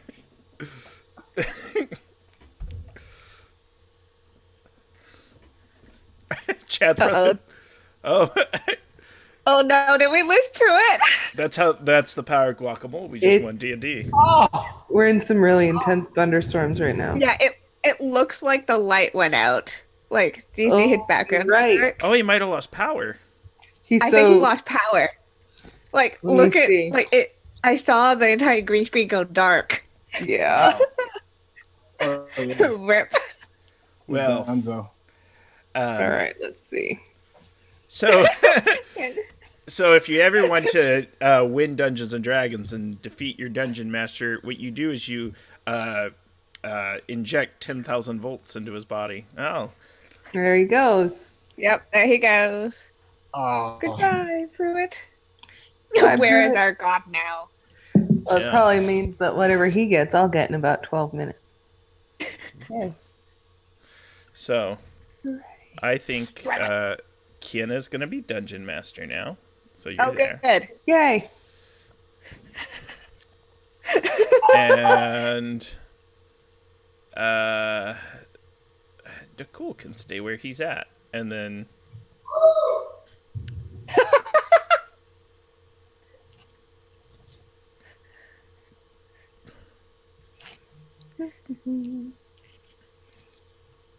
there's Thanks a for starting with us, Hilda. If you look Yeah, inside your Tech Gremlins is heart. strong today. Mm-hmm. Yeah, that was interesting. I had to reboot my audio driver in order to get my microphone to work. But they could hear all of you correctly, which runs through the same soundboard. So, for whatever reason, I think it's because when it was just Pruitt and I spoiling Avengers Endgame for each other. Oh, hey! Oh, there he is. He's Well. back. Yep, I'm getting kicked out now. All right, let's. Can y'all hear me? Yes. Yes. Yes. Okay. This is why you don't brag about anything. The universe Your internet. will go, oh, really? You like that Google Fiber, huh? What if I just took it away from you? So I'm just going to warn you that in thunderstorms, usually it's the power. This time it was just the internet, but we're going to keep going until if I drop out again. Whoa. damn. I know y'all heard that. I heard that. That actually scared the shit out of me. So honestly, it's a 50-50 when it's like this here. There's a lot of trees around the transformer that feeds this apartment and literally gets knocked out all the time. So we're going to keep going, It but just flickered here too. huh? Lights just flickered here for a second. Yeah. So we're going to keep going, but maybe in a slightly truncated fashion. Yeah. Because I would like to finish this tonight, if possible. So the other Warforged swoops around after he drops off Guacamole and actually hops down and starts helping Ellery with the switches and everything. And so, are you fucking kidding me? Okay. Ellery finishes up the second of his panels. And it looks like the Warforged finishes a panel because I rolled a 20. So yeah. So that is 4 panels down. Wait, 1, 2, 3. 3 panels down, 3 to go. So if y'all can hold off for at least 2 more rounds, could possibly get this thing started. We'll have to see. But as you look up into the sky as we get to the top of the next round 3, excuse me, you can see the skyforge beginning to set into place right over would be the center. So it's a little kind of south of where you're looking. But y'all are at the, like I said, the 12 o'clock of this kind of ring. So, Dakul, you now have like 4 eagles around you. Yes, these are the odds I have been waiting for. Cool steps back, pulls the J from behind his ear, lights up, pulls it in deep, stares into their eyes and pushes out Betty. That's a, say, what's that, What's your DC? 17. Okay, all 4 of them fail. Excellent. Now this ass whooping can get underway. So, so now all these attacks are at advantage. All right. So the I still got the attack roll. Let me unarm the first one, the closest one, the one that was the most damage. Yeah, there's one that's like barely standing. Yeah, that's the one that's going to feel the wrath. The wrath of these paws, baby. Let's see what we got. 19. Oh, that's a hit. The beautiful thing. And the damage for that is 10. 10? All right. What does it look like when you pop this guy? Oh, yeah. After he pushes the fairy fire out, it's not even necessarily a hit as much as it is like that throat, right there. So you can just feel that trachea kind of just break. Yeah, you hit this eagle's like voice modulator in its throat, but you definitely hear like a servo crack and grind, and its head kind of slumps to the side, and its electronic eyes go lifeless. It's too bad you can't breathe. Or you would have enjoyed the light buzz I gave before you trekked off into the afterworld.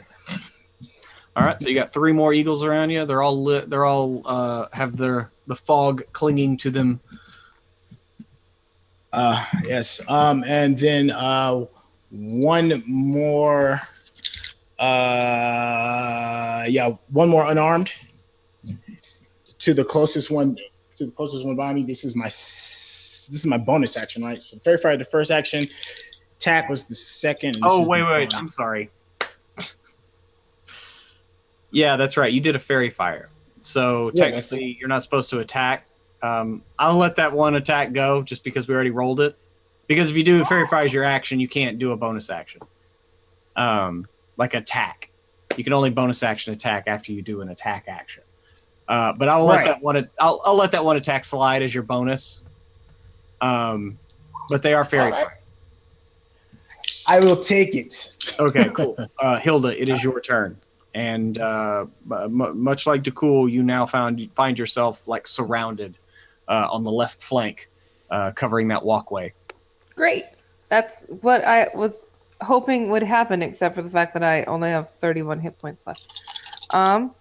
Yeah. So this time they need to make a DC 18 Wisdom save or take 21 damage. A DC 18, you say? Mm-hmm. 21. All right. 3 failed, 1 passed. Mm-hmm. So the first one I'm going to say is the one that passed. So he only takes 11. 21. So that's going to be 10. So that's. Mm-hmm. Can y'all hear the hail? It's totally hailing right now. Can't hear the hail. I heard that huge amount of thunder from Pruitt's end. It's like, what the fuck? Oh, it's probably both of us because I'm about 6 seconds behind you. Mm-hmm. So yeah, this is some crazy shit. All right, so they take that. And for your action, for my action, I am going to quietly read a spell for a moment. Let's see. Am I at any sort of disadvantage to make a ranged spell attack whilst in melee? I don't think so. technically no. Technically, no. Okay, so I am going to take the freshest looking bird, and I'm going to attempt to fry it with a guiding bolt between its cute little birdie eyes. Because I imagine these things are adorable. Okay, so you want one of the fresh ones that just came up? Yep. Okay, so all and right. I'm going to cast that guiding bolt at 4th level because I can. So I need to make a ranged spell attack which I shall do forthwith. 23 to hit it. And that hits. And I'm getting scared Scared of what? of the weather. It's getting worse. It's hailing. Oh, right. hell no. Oh hell no. There it is. All right. It takes 36 damage. Okay. Yeah, its head is gone. Like That's it a ran shame. up It in the was Spirit adorable. Guardians, started working on it, and your hand. Imagine that's the one that looked like a cute little quail. Yeah, he looked like a cute little feather. clone. He was mostly whole. It was just one wing was kind of gimpy a little bit. I mean, it was just kind of like it was one of the ones kind of hopping up, so it could kind of flap a little bit. Mm-hmm. But it still had murderous intent in its eyes, and until you erased its eyes from existence, and the rest of its head, with radiant damage, Yes. it just kind of slumps to the ground. Wow. I love Guiding Bolt. Okay, so that's going to be E44 is your turn. Okay, there's new ones coming up to me, right? Yeah, you had two more joined it, and then Guacamole dropped one with a dissonant whisper. So you only have 3 around you. Okay, how far away are they from me? Oh, they're like Oh, they're right up. all 3 of them are in melee. All right, bonus action. Fire. All take 4 points of fire damage, and let's just hit a bunch of them. Okay, that first one misses. But that second one is an 18. So. Second, okay. So that will be.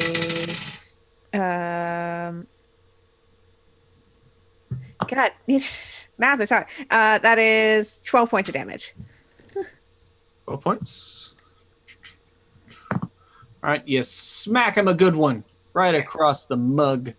All right, so that is it for E44. It is now the Eagle's turn. And Hilda, one of your eagles looks like it's going to try to make a break and head towards either Elry or the Warforged that is helping Elry. Is it doing that without disengaging? It looks like it's like moving correctly. So Does that mean I get to hit it? You get an opportunity attack. And right. Let me roll my. They did start their turn in. Mm-hmm. All right. So give me what's the damage again? 21.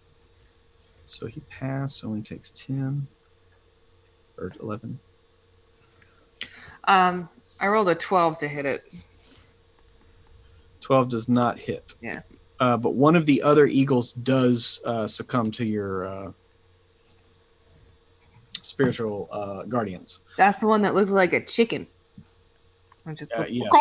Yeah, you roasted him good. He's delicious now. You lemon peppered him.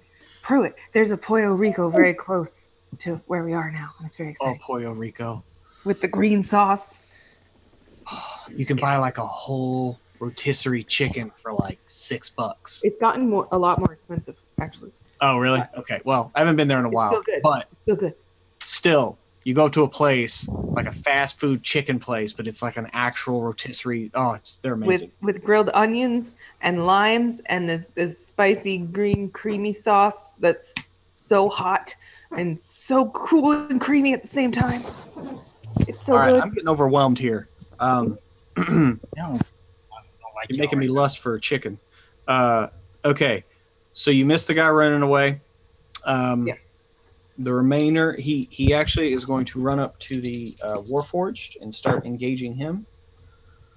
Looks like he hit him once. The one that remains swings at you. I rolled the same thing, so I got a 21 and a 21. Hilda. And you hit and hit. All right, you take 20 damage. But I'm down to 11. Okay. But there is only one on you. Mm-hmm. Right now. There's looks like a couple of them that are flying up. That'll be here next round as the third wave approaches. And it is Guacamole's turn. Oh. Guacamole, as a bonus action, is going. Oh, hang on a second. I'm sorry. Because I'm sorry, but E and Guacamole should have gotten attacked. Because y'all are like literally surrounded by birds. This is true. Are you? I literally didn't roll over a 10. So the highest I would have gotten on any of those rolls was a 15. Does that hit either of your armor classes? Guacamole has an armor class of 11. It most certainly does, but I think I have a feature buddy. that can get me out of Guacamole, this. you take 20. Well, hold on. I have no. a reaction I believe I can do to raise my armor class just for this. Gonna use my... Yeah. It's funny. Guacamole he's a sad guy. So, let me just double check, make sure I have this right. Okay. Okay, so I get to add 4 to my armor class, and that would put me at 15. So 15 hits, though, right? There we go. Yeah. That was my one. I rolled 2 9s to hit you, so that's 15. Yeah. By the way, my healing words does like 1d4 minus 2. Oh, jeez. Buddy. Guacamole sucks. Buddy, It's like- please. I love how you came in to help us. Can't Came in on a- help. How much damage should I take? You take 20. Well, I only have 27 hits, so this is Oh gonna my hurt. god! Oof. My insides are now my outsides. My bruises got bruises.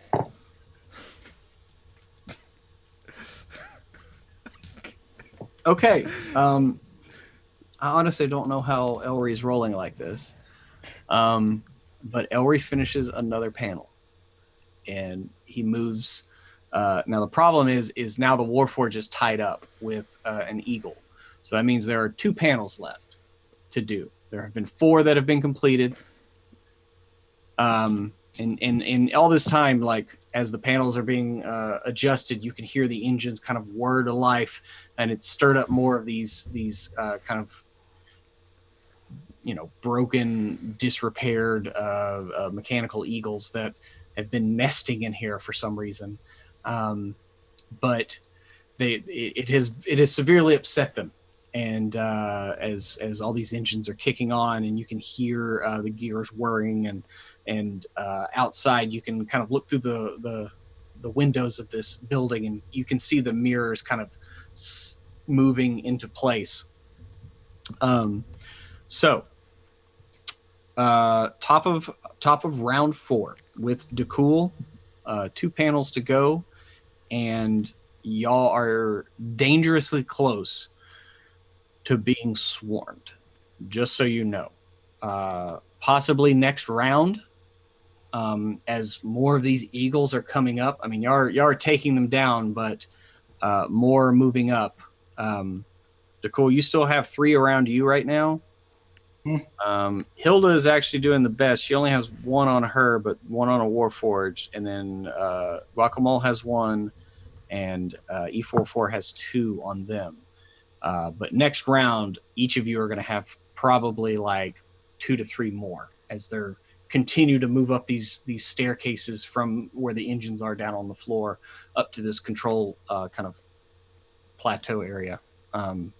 So just kind of reframing it for you as you're starting round 4. DeCool? Yeah, how close are the other 2 panels to me? I know I'm on the right flank. E's in the middle. Hilda's on the left.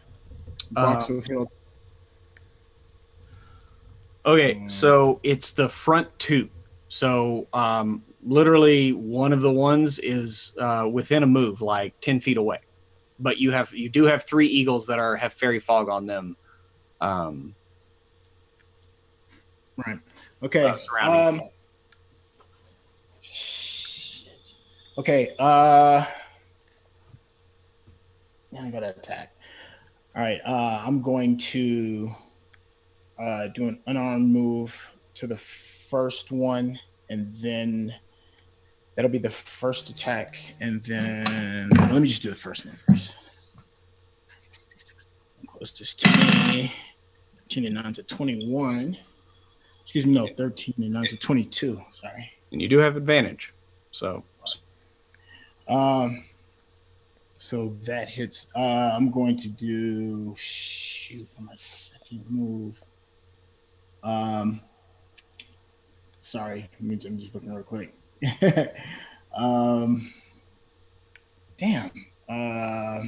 Not Step of the Wind. Flurry of Blows, because I can get an additional attack. Okay. Well, I mean, yeah, that's on your bonus. You're doing your first 2 attacks for your attack action right now, though. Right? Well, I was going to attack, do Flurry of Blows, which gives me attack and then 2 additional attacks. Well, I know, but on your attack action, you have 2 attacks, and then you normally get a bonus attack. And Flurry of Blows gives you a second bonus attack. So you've only made 1 attack so far, so now you still need to make your second attack in your attack action before you move to Flurry of Blows, is all I'm saying. No, I understand. I understand what you're saying. Okay. All right. Yeah, there's definitely going to be another unarmed at advantage. Thank God. That was a 2 and 7. That doesn't hit. That's a 16. Yep. AC is 18. Right. Okay. So that attack is done. And then for the second attack is Flurry of Blows. I'm going to attack and then do a Flurry of Blows.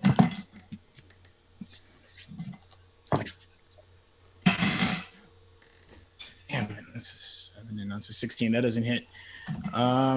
And then for your last attack.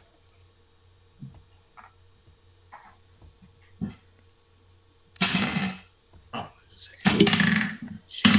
God damn it, it fell on the floor. This is Stranger Things rules. You pick it up and re-roll. Okay, so 18 and that's a 27, so that one hits. Okay, so you got 2 hits. All right. So let's 5 and 1, 7. There's 12 points for the first. When he's 13 for the second. Okay, so you pop one of them. You pop one of them twice, pretty hard. Kind of dent in its chest and the side of its head, but it's still attacking. And then we're gonna move over to Hilda. All right. Hilda is going to attempt to. There's only one on her, right? Well, hang on. What's the damage? Oh, right. Sorry, I got distracted because Jim Davis was changing his pants in front of me. Hey now. It's true. I've seen him in assless chaps. You did see him in assless chaps. I mean, he did have blue jeans on underneath the assless chaps, but it doesn't change the phrase that I did see him in assless chaps. Especially because Jim Davis doesn't have very much of an ass, so there always any chaps he would have around. Oh, one half of WebDM called out. It's he would say it. I rolled. don't know if he would say it on stream though. I mean, I don't. So, it's okay. Everything's fine. 27 damage. Holy crap. Okay, no. Yeah. So, yeah, that one remaining eagle this mechanical eagle that y'all broke into basically, even though it's where you needed to be. It drops as your spirit guardians just kind of hammer it down. It gets disassembled like the dude at the beginning of Prometheus. Yes, it gets completely disassembled down to the nuts and bolts. Mm-hmm. It's taken apart like the Arbogast in season 3 of the Expanse. Mm-hmm. My Expanse fans know what I'm talking about. Yeah. Such a dope scene. Yeah. And then, okay, so your Spirit Guardians clears the way for you, Hilda. Now remember, you have about 4 more eagles that are bearing down here. They'll be here next round. As you're looking around, you're covering the left flank. It looks like Dakul is trying to get to a panel on his side, but he's tied up. E44 and Guacamole are in the center, covering that staircase. There is a panel like within a move action from you. I will get to that panel, and as I do that, I will tell Guacamole, stay away from me, because these things around me will kill you. because Guacamole wasn't there when I cast the spell. You Yeah, get to choose the targets, though. You can adjust it. I can adjust it. That'll keep I will say Guacamole that away you from you, though. Yeah, I kind of wanted, if there was going to be the death of Guacamole, I wanted it to be. well, that could still happen. Okay, there's still time. I love how it's like, stay away from me. Stay No away from me, contact Guacamole. We don't want you here anymore. Apparently not.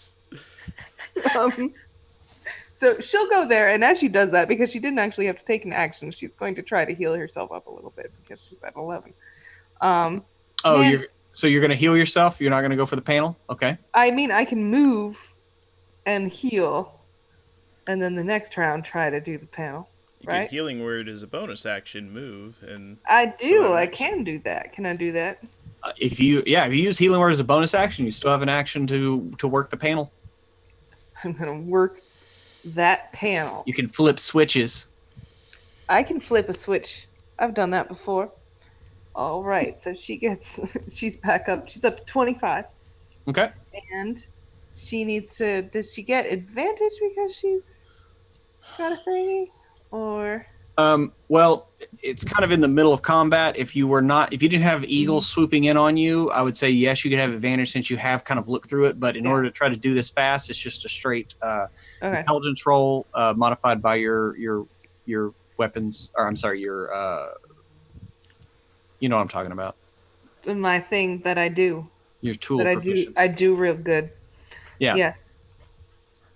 Ooh, I rolled a nat 20, Pruitt. It's right there. That's a nat 20. Okay, yeah. Hilda, you just flip away. Hey, how's it going? I'm going to duck back out of the DM frame. I'm fixing. Wait. What are we gonna do? Hilda, you manage to turn the panel. So now there is only one panel left. One panel. Wow. And so that leaves the last panel to Elry. He's already moved up to it. You're still about to be surrounded. E404, it is your turn. Holding the center line. Yeah. Yeah, and there's still just a couple right on me right now, right? Okay. Wait a minute. Are you telling me that I have a little pet Grant Ellis like right? Behold the patron saint Guacamole. Okay. He still needs a turn, by the way. E404. Yep. I'm activating fire damage, 4 points of damage to any within 10 feet of me, and then I hit things. This is what I do. How far away are you from E404? He doesn't count because he's an ally. Oh, that's right. You can do that now. I can make him resistant to fire damage now. So. And to be fair, now Guacamole in initiative was supposed to go before Elry, right? Yeah, you go after the Eagles go, but before Elry. Yes. I know. I didn't get to go after the Eagles went. That's because the Eagles. Wait. They did a bunch of damage to me, and then we moved on. It's okay because there's not much Guacamole can do. What would you have done before E? Do you really want to know? Yeah. Because I'll tell you exactly what I did, especially now that I'm making a big deal out about this. I cast Healing Word on myself for 1d4 -2 and healed myself for -1 points. Okay. And other than that, I took the dodge action. Okay. Less Guacamole. We'll see if he can survive to his next turn. I was like, I'm gonna make a big deal about this, but it's not gonna matter. Okay. E404. Yep. Hitting. Okay. Well, that's yeah. That was a crit fail. Fuck me. It happens. Yep. And we're gonna try again. Okay, I'm not fucking you. That's a nat 20. All right. Which one are you hitting? 1, 2, or 3? Whatever. 1 is the most damaged. It's also the one that's on Guacamole, but you're all kind of in there together. So whichever one I was hitting before. that's the one you were hitting before. It kind of switched over to Guacamole when he showed up. So, I said, you're all literally right next to each other, so you can still hit it. Yeah. Yeah, we'll deal with that one. Guacamole doesn't just straight up fucking die next round. So that is 12 plus 7. 12 plus 7. 19 points of damage. Okay. It's a hard hit. It is barely flapping its wings instead. Fine. That's all I can do. That's all you can do. Okay. So it is the eagle's turn. They're cool. Yeah, you take. Oof. Did you take the dodge action or anything? No, I just took the action where my AC goes up by 2. How far away is Dakul from Hilda? What's your AC now? 22. Okay, that did help. But you still took a hit and a crit. So that's going to be 30 damage. If he's within, 30 or 60? He's within 60 feet of you. Then, yeah, let me just double check. Oh, right. Within 30 feet. Oh, he's within 30 feet of you, yeah. Okay, then that's not a crit. Only because you moved over to the panel is he within 20 feet of you. Mm-hmm. Okay, so Dakul, you only take 20. I'll take that 20. I live. All right. 20. Is it Okay. Is it my go? No, sorry. I was just looking at the battlefield in my head. All right, so Hilda. Mm-hmm. You don't have one on you right now, so you're fine. Mm-hmm. The one, the Warforged is fighting one that flew in with Guacamole. He's still fighting one, so he can't go to a panel. And then, oh god, here we go. So Guacamole. Lay it on Your me. eagle is attacking you. You took the dodge action. Yes. Okay, so that is my first attack is an 11. Not gonna hit me. I'm at AC 17 this turn. Awesome. And my next attack is a 15. So the eagle misses you with both of its attacks. Guacamole survives for one more round. E404. The 2 eagles on you. I did a hit and a crit on you. Are you within 30 feet of Hilda? You'd already used your reaction for. Shit. Yeah. So E, you're going to take 30. Cool. Let me clarify. What kind of damage is this again? It's just slashing. Okay. Cool. It's just metal eagle claws. So, so they slash into you, and then another wave is just double moving up. And so this is where you are basically like surrounded right now, as another wave of like 8 eagles is around you. It is about to be Guacamole's turn. There is only one panel left to be triggered.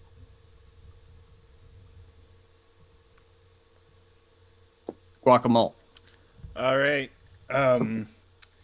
How many are in my front-facing arc, essentially? Are you? I mean, you're looking for a clear line of fire. A clear cube of fire, since I can thunder wave. Right. Yeah. Yeah. You could like kind of step away from E just a little bit, and you could catch about 4 of them. You could catch the one on you, the 2 on E, and then another one that has moved up. You could catch those 4. All right. I'm gonna do such, and they'll need to make a Constitution saving throw. DC 8. I'm sorry, DC what? 8. Just an 8. Look, where I come from, we roll for our stats. Okay. They get, I shit you not, they get a +2. I rolled 2 4s. I rolled a 2, a 3, and 2 4s. Well, they're about to get a whole lot of guacamole all over the face. So here it comes. I honestly cannot fucking believe that. We'll believe this. So 7, 6, 7. That's going to be 20 points of thunder damage from Guacamole on 4 of them. Okay, so the one that was attacking you that missed you crumples as it flies away. And for my bonus action, I turn to E404.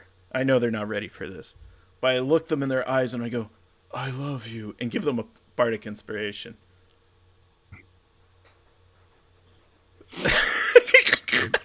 So Guacamole literally takes out the 4 that were fighting him and E44 and then professes his love. And it is now Elry's turn. As Elry, you had, because you're the quickest and you got nimble hands, you were turning on all of the, aligning the mirrors. So you were standing in front of the final panel. The problem is I was making you roll with disadvantage. And so basically, what's your intelligence? I was just doing an intelligence roll. 16. 16. Yeah. Okay. Well, you've got thieves' tools and stuff like that, right? Okay, I'll let you have that proficiency too, but rolling with disadvantage because basically Hilda told you like 10 things to do in a hectic moment, and so the disadvantage is you remembering to do all the 10 things. Being Elry. So did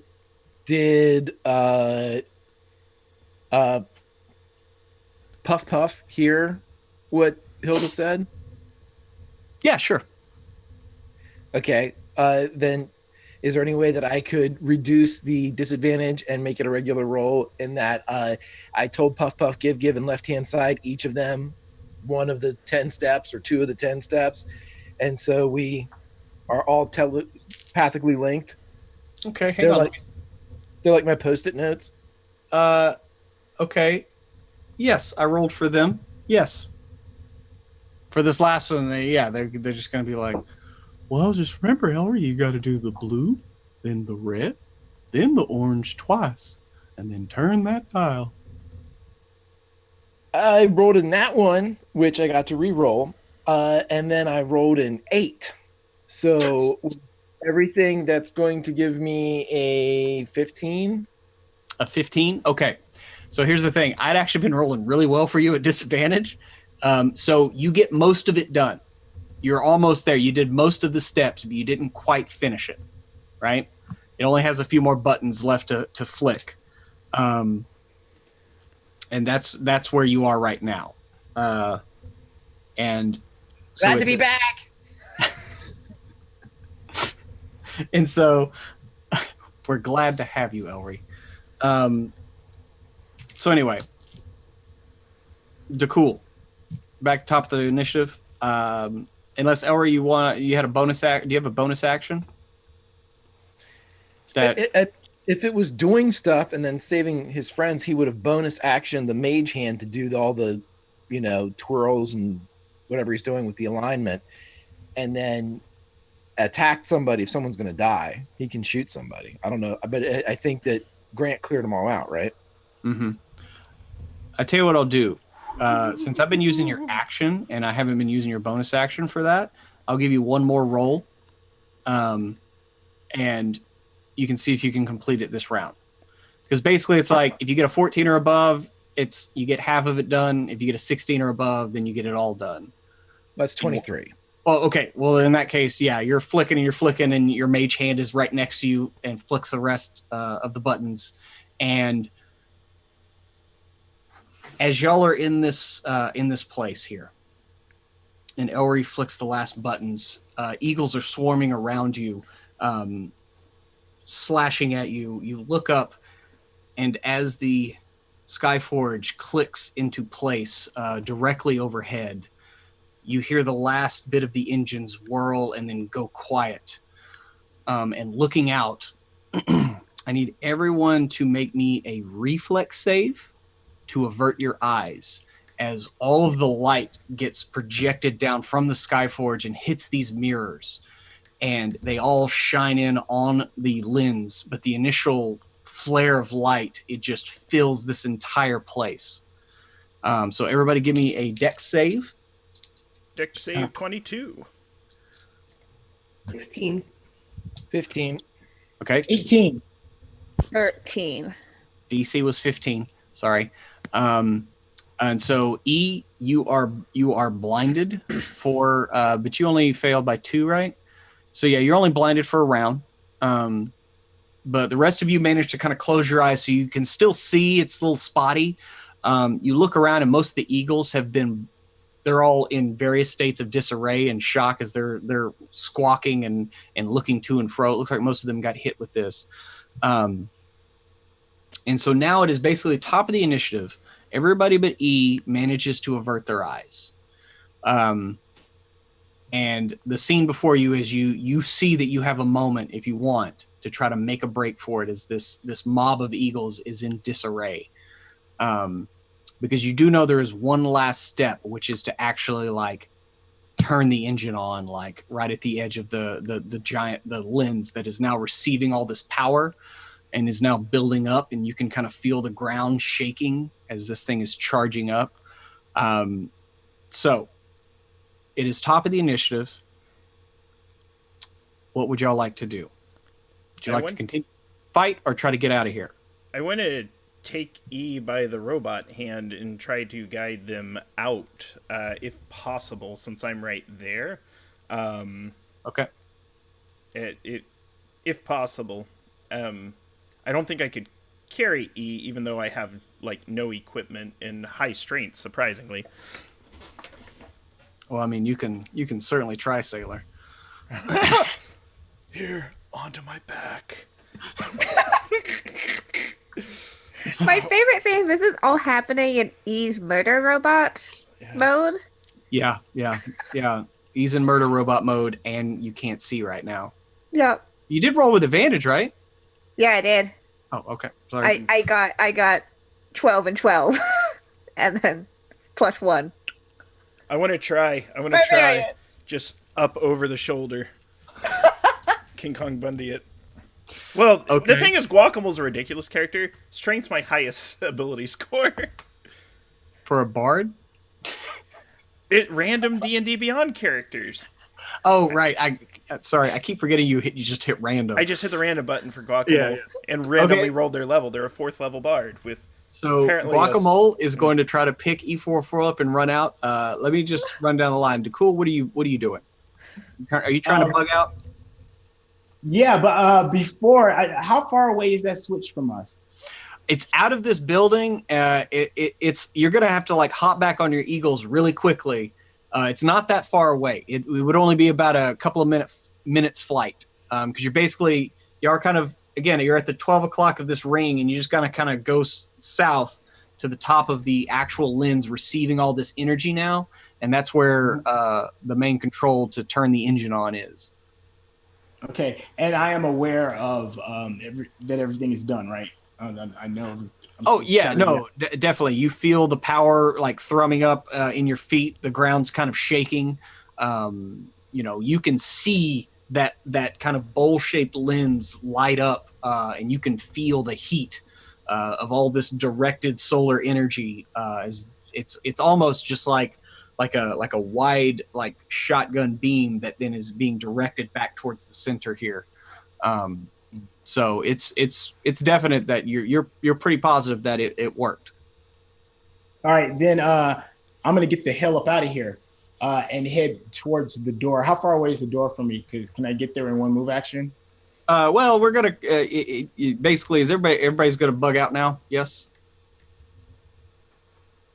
Hilda was going to wait until everybody was gone and shore up the rear with the spirit guardians. But yeah. Okay, so Hilda, you're shoring up the rear. So the only thing really is Guacamole. Give me that strength check. If you have athletics, throw it in there. If not, it's a strength check to try to pick up E and carry them out. Dirty 20. E, how much do you weigh? I can't remember off the top of my head. What's your strength? My strength? No. Guacamole. What's your strength? I have a carrying capacity of 180 pounds. 12 times 15. I don't have any equipment outside of my rapier, though. Oh, yeah, it's true, but like, I mean, your push-pull-drag, though, is pretty high. Yeah. That's my push-pull-drag, yeah. And the idea is to, like, fireman's carry up, be, encumbered, and just, I got you. Yeah. So, E, you feel yourself, like, kind of slump to the side as you're in, like, murder robot mode, and you start moving, like, slowly, but you're moving towards the door as y'all see Guacamole kind of, like, throw E over her shoulder, and one of E's feet still on the ground, kind of, but for the most part, E's weight is on Guacamole's back. They're like almost 7 feet tall. Yeah, it's very awkward. Yeah, so Hilda is shoring up the rear as y'all are making your way out. Okay, so now we're going to go into a bit of a chase mode as these eagles kind of follow y'all out here, and you make it to your eagles that are outside that you flew down here on. And as you kind of mount them, the problem is if you fly too high, you will fly in the direct path of the light that is being directed by these mirrors, right? So you kind of have to stay low, like under 30 feet. So this swarm of eagles, if you kind of understand that, like, there's just enormous amounts of energy being projected right overhead. So you're kind of in a tunnel, pretty much, with light above you and mirrors on either side directing said light. So this is going to be a bit of a chase mode. So pretty much each person, we're going to keep the same initiative order, but as you're flying, if you have like one action you would like to do, if you just want to focus on flying, focus on flying. If you have something that you would like to do, like ranged, or just if you have an idea for just an action to do while we're doing this chase mode, just give it to me. If not, you can just focus on flying, and that will, you'll just get there a little faster, right? So, Dakul, do you have anything that you would like to do to try to impede the birds that are chasing you? It's pretty much just a swarm now that kind of comes pouring out of the doors as y'all mount up and begin flying just over the ground. I would turn back with my bow and try and shoot the person that's ahead in hopes that it makes them trip or something and knock them all down. The zombie. I'm with you. That's the thing. If enough of this happens, it could slow them up enough. Okay, so give me one attack roll. Hilda, are you doing anything other than flying? Yeah, I will. Unless they are actually like getting incredibly close, I'm going to just do Sacred Flames at them. Okay, you're going to do a Sacred Flame. Okay. Yeah. Dakul, what'd you get? 19. 19 hits. So give me that damage. All right. Oh, it's still 10 points of damage. Okay. All right, so you did 10. You're doing Sacred Flame, which is a save on my part. Give me that DC damage. 18 Dex save. Yeah, give me that damage. 17. 17. Okay. E44, are you focusing on flying? Or are you trying to impede the swarm in your wake? You see Dakul and Hilda like casting spells, and it's like hit one and he's tripping, and another one gets hit and he's tripping.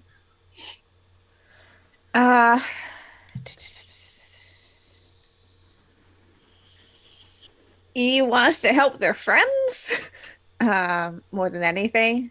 Mm-hmm. I think they've gotten out of their rage mode now. Okay. So they're just gonna, the other arm's gonna transform into the cannon and gonna shoot. Okay. That will be We spent a couple charges on that. Nope, that's a miss. Well, what'd you get? Because literally you're firing into a wall. So Okay. Well, that would be a solid 4 through it. So. Oh, okay. No, your shot goes wide.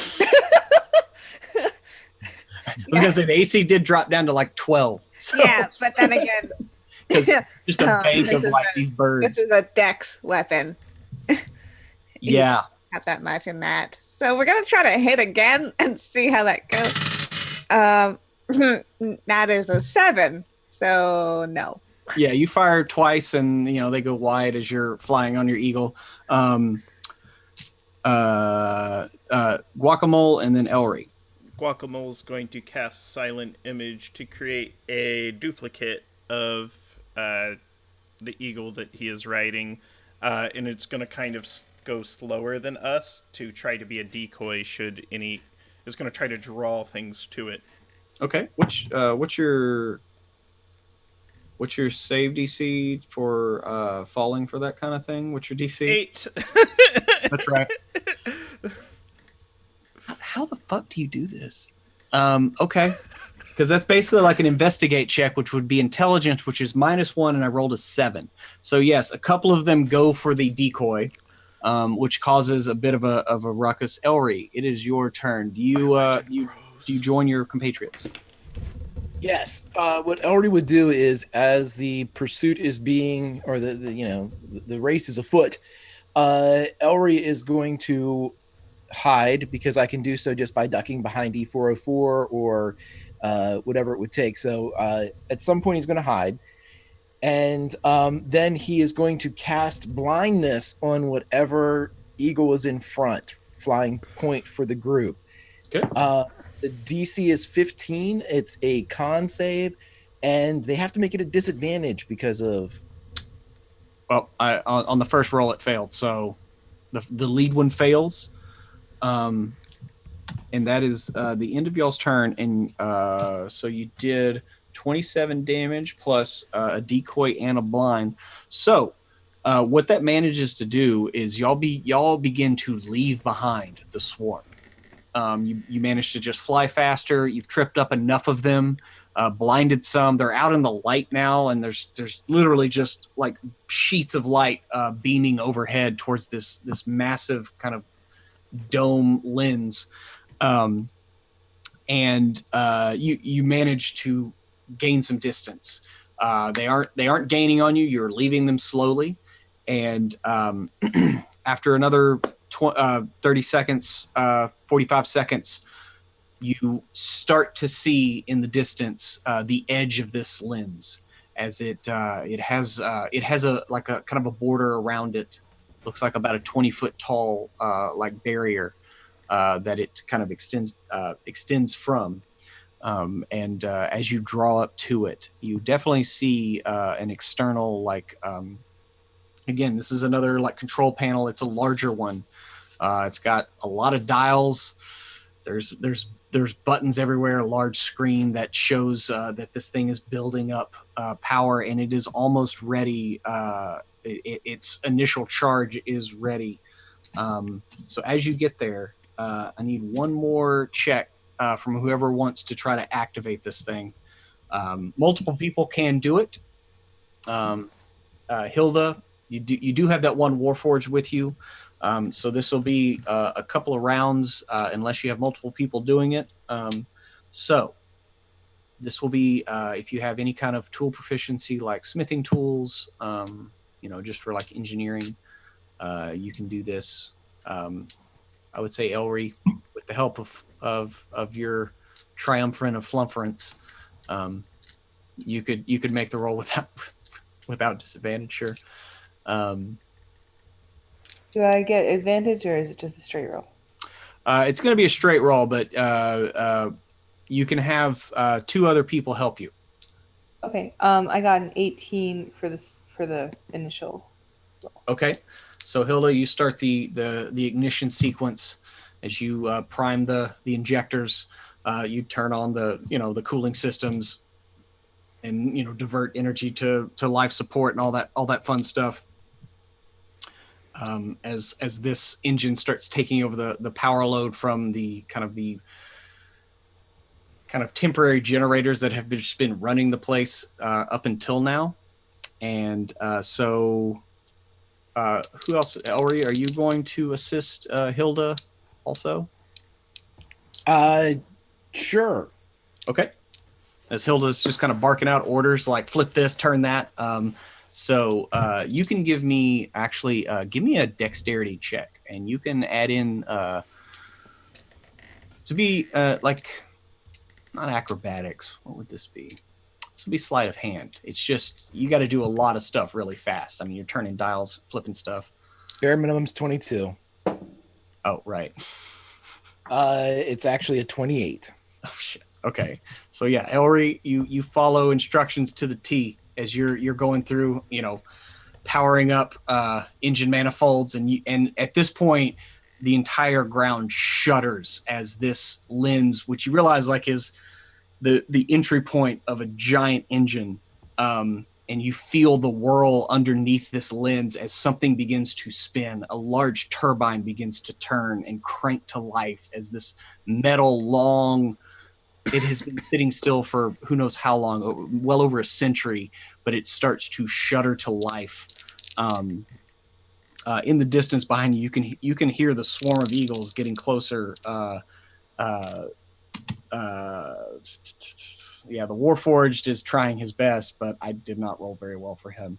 Pruitt, when we're flipping all these switches, the narrative flavor for all of this would be, since I haven't had a chance to bring Puff Puff Give and Left Hand Side into the fray too much tonight, Elri would begin to switch all of the switches in the sequence provided by the guidance of Hilda, and as he's doing that, all of a sudden the camera would shift into like a kind of a hexagonal type of shot, and he would say, Elri, as he looks into the camera, activate interlock, and then on the other side another hexagonal camera would shift in and lock in with his, and Puff Puff would say, Dinotherm's connected, and then the other one would come over and say, infrasails up, and the other one would come down, mega thrusters are go. So that's all we're doing. It was Voltron. Yeah, that's what happens. And inside the engine, you see parts come together in a kaleidoscopic rainbow as the engine fires to life. And before you, Hilda, you see, which is basically the thruster control for this engine, as you watch the dial fill up to red to yellow to green, and you have a full bar, a full charge. The engine is on. All that is required now is a little bit of thrust. All right. I get very solemn. I go like this and say engage, and then I do the thing. Okay. The thruster. And at that moment, the energy that is being refracted from the skyforge down to these mirrors, and then brought into this, it all, like the mirrors turn, and it reflects back, and a solid beam of energy from the skyforge shoots down through this lens, and a cacophonous roar issues forth as, even with a save, it doesn't really matter since you're at ground zero. All of you are thrown to the ground. As this thing shakes so violently, like you feel yourself kind of bounce across the ground as you're falling.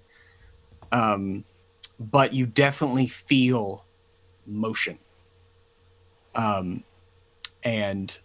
in the distance, you can actually see there are some eagles flying down to join you as the engine begins to ignite and move forward.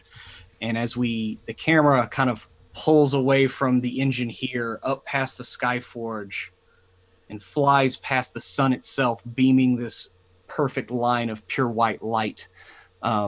We flip to the other side of the Heliax Sphere, to where Dakul's mother, watching from the palace as the temperature grows cooler, as this energy is finally being shunted away and has stopped burning the residents, as people were starting to evacuate the tower itself, as the top of it was starting to show signs of being burnt from the UV energy. But they look and see that will not happen today. And the camera continues to pull outside of the Heliax Sphere itself as we move back towards the portal from which y'all entered this little pocket dimension. And the Heliax Sphere is growing larger and larger. And like an egg being birthed into the world, the portal expands as the Heliax Sphere begins to rise up, rejoining the galaxy itself. And the whole thing takes maybe like 20 minutes, which for your crews on your ships is a very violent 20 minutes, as the energy and displacement from a Dyson sphere this size begins to push them like a wave. And with it, not only the sphere, but the contents of that sphere, the phlogiston that it took down with it, begins to reemerge and begins to spill out in the dearth and expand to each corner. And after some time, they'll finally, things begin to cool off and relax. The ground begins to stop shaking after what seems like hours, but it was probably just 10, 20 minutes. You're not really sure. But you find that things even out, and the Forge Master is swooping up on an eagle with a look on her face of just like, You did it! It works!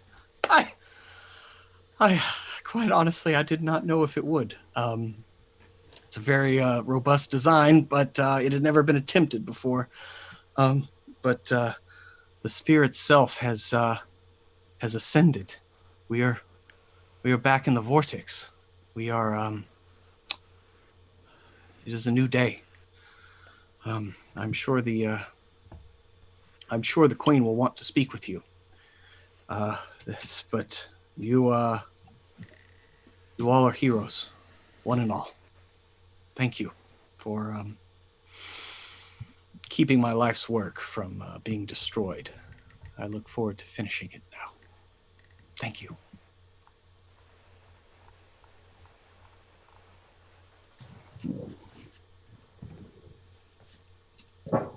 Don't all of you speak at once now. It's okay. It's only a momentous occasion where you saved an entire civilization from its utter demise. Not sure what caused the demise, but I'm sure we'll never find out. Case in point, this is the huge asshole that like went about her work while like we were fighting for our lives, right? Yeah, it's her. Yeah, so yeah, Elry's deliberately not saying anything. Okay. And she goes about, she begins just going about looking at this engine control panel, just flicking switches, adjusting things. But she's very excited. Actually, like kind of giddy. You've never seen an elf like, excited like this. But maybe you haven't, Pruitt. Maybe I haven't. That's true. I haven't been to the places Elry has been. That plumbed the depths. And so yeah, y'all head back to the palace? Yeah. You get out of here? Okay. So yeah, a quick jaunt back to the palace. And already there are, as you're flying over, there are people in the streets. You can hear cheers as you're flying over, heading towards the palace. There are people in the streets, like excited. It looks like just a general like festive, scene. And as you come up to the palace, the ledges are lined with people, and they even have looks like a monitor up that shows outside. And sure enough, the exterior at the edge of the Heliax Sphere, you can see y'all's two little ships sitting amongst the phlogiston that has now returned to the dearth. But your ships do seem intact, and your mother is up there, Dakul. She's with her advisors, and everybody is just like I turned to Ellery and just like go, Mr. Longbottle, I don't feel so good.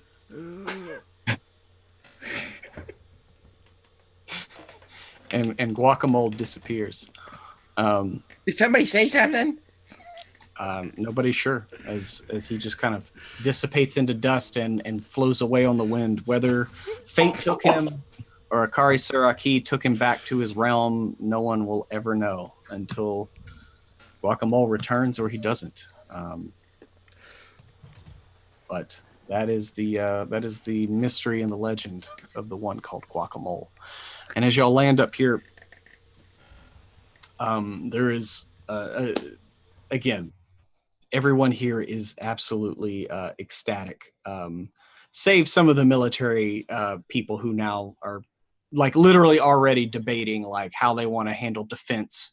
You know, like they rose 30 years too early. They weren't prepared for this. They have to, you know, there's a general hubbub of the more of the military minds, and Zico moves over to join them to begin talking about how they will defend this sphere now that they are. Word will surely spread, but as you come before the queen, she looks to each of you, and Queen Galliana starts with you, Elry. You have done a great service for us. Name your boon, and I will grant it.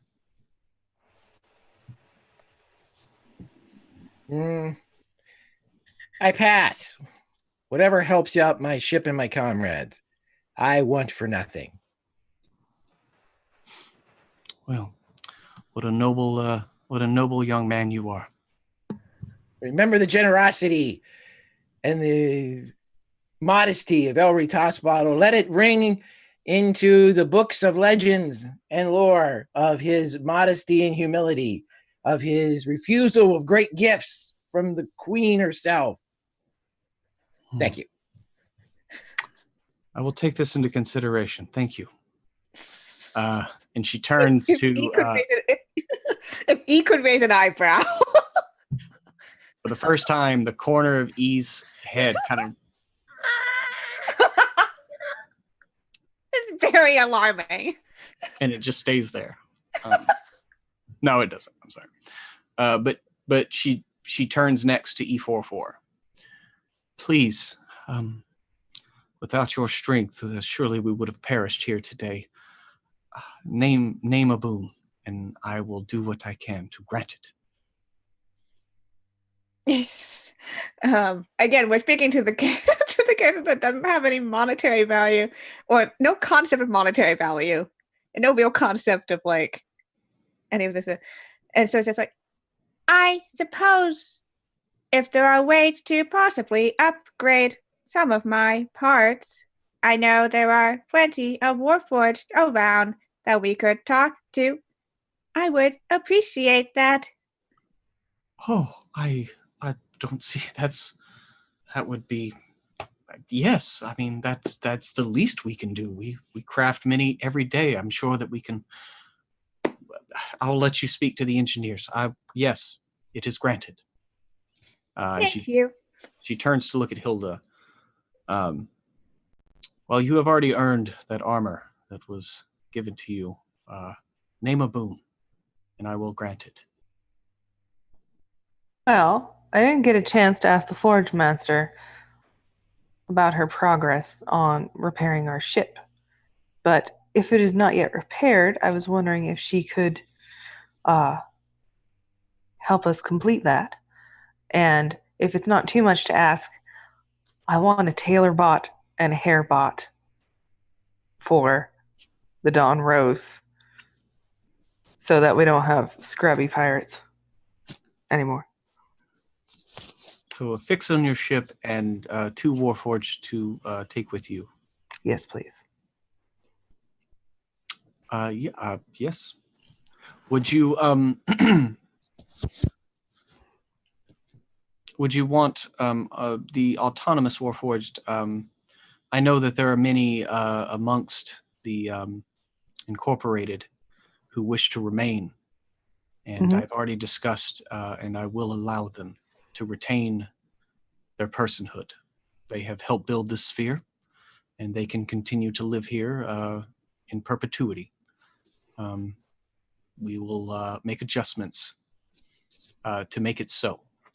Some have expressed a wish to leave and see the universe. So perhaps you can draw from those that have been incorporated. Yes, if any wish to join our crew, at least the crew of the Dawn Rose, they are welcome as long as they follow our rules. And there are very few of them. Frighteningly few, way too few, actually. But, yeah. Well, one doesn't want to be overbearing with rules. But it will be done. Thank you. And she looks at Dakul. My son, what can a mother do to make up for the time that we have lost? You have saved us. It was the least we could do. I just want to be a son worthy. I hope all of this shows that. You are more than worthy. Name a boon. What if my boon was to stay here? I believe my friends may have to leave. I am not certain that I want to go with you. Of course you can stay. I was getting ready to say goodbye to you, but yes, there is a place for you here. You are my son. You are heir. Yes, that is the gift that you could give me. A life with you. A life with purpose. Of course. You will help us as we move into the world, the greater universe at large. You have experience with the inhabitants here. You know where we can best help. That is part of what we are supposed to do. Protect spheres from the fate that was dealt to ours. We could do a lot together, you and me. Yes. Dakul's gonna look back at his crew. Well, this may be goodbye. Maybe not forever. But I know you fools will get in some sort of trouble when you will need the help of Dakul. I think I'm going to stay. Give this normal life a thing for a little while. I think you are. Dakul's gonna take off his the sword that he was given, the adamantine sword, and walk it over to my captain. May this be some type of remembrance if we don't see each other again. He's gonna walk over to Elry, pull out his paint book with all of his sketches, hand it over to Elry. In case your memory gets a bit foggy, I believe I painted myself the best. Please take this. And hands over one last J. He'll take the J, but push the book back at you. Now you keep that. I remember all everything that's inside your sketchbook. And besides, when anybody asks me who I am, I will tell them that I am Elry Tossbottle, the brother of the half-elf Kenzie monk who likes to smoke and paint.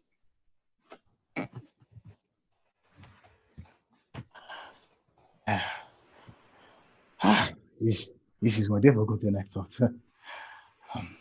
Dakul steps away and walks towards E44.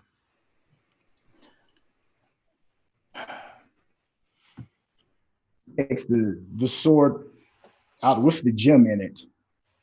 This has been one of my most prized possessions since this journey has begun. I know you are always in the moment of finding out what your true humanity could be. I hope this sword is a representation that at any given time, pray upon the stone and maybe, just maybe, it can move you far enough away from your problems so you can remember who you truly are. He hands over the sword. Yeah. Eve will take it super delicately, as much as they can. And then kind of realize they don't have a sheath, so we'll just like turn it, hold in one hand, hold it far away, and the other arm will come and just hug Dakul just a little too hard. Thank you.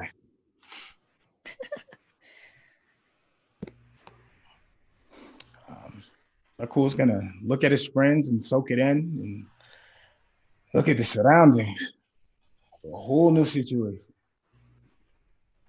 And walk to stand beside his mother. And Dakul takes his place as heir to the Heliax Sphere. As the rest of you are treated to a standing ovation, a feast afterwards in which all of your crews are brought in. And you are all told to spread the word far and wide.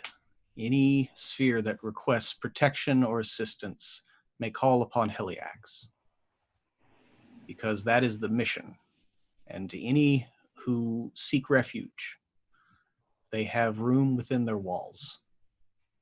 And now as you look down over the city that, remember, was only about a fifth occupied, and you look at 4/5 of a completed city just awaiting occupants,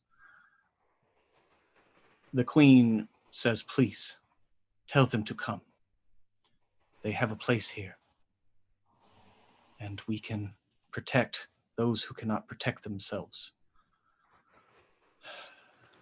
But I hope to see you soon. And the crew boards their ships and departs from the Heliax Sphere. Dakul is, don't worry, Helion is with you. He was brought aboard for the feast, as him and Hamilton have a place up at the front table where they have their own little haunches of meat that they gnaw upon.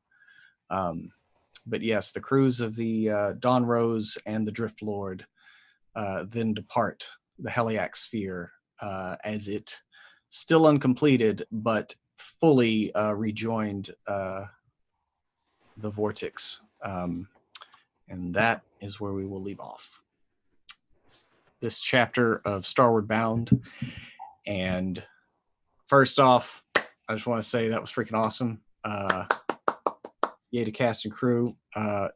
Trey, you totally threw me for a loop there at the end. But I want everybody out there to know, fans of the show, we are going to take a 2-week break here, off next week and then the week after, because we're doing D&D live, and that's going to be awesome. Yay. Woohoo! But after that, we will probably come back with a short game other than Starward Bound, because DM burnout is a real thing, and I do not want to get burned out on my own game that I love, but I see it in the distance. I feel its heat on my cheeks. And I do not want that to happen. So basically, after the events here, there's a lot of shakeup in the Vortex. And so we're going to have a year of downtime for the crew. And in that time, I want everyone to think about what they would like to do in that year.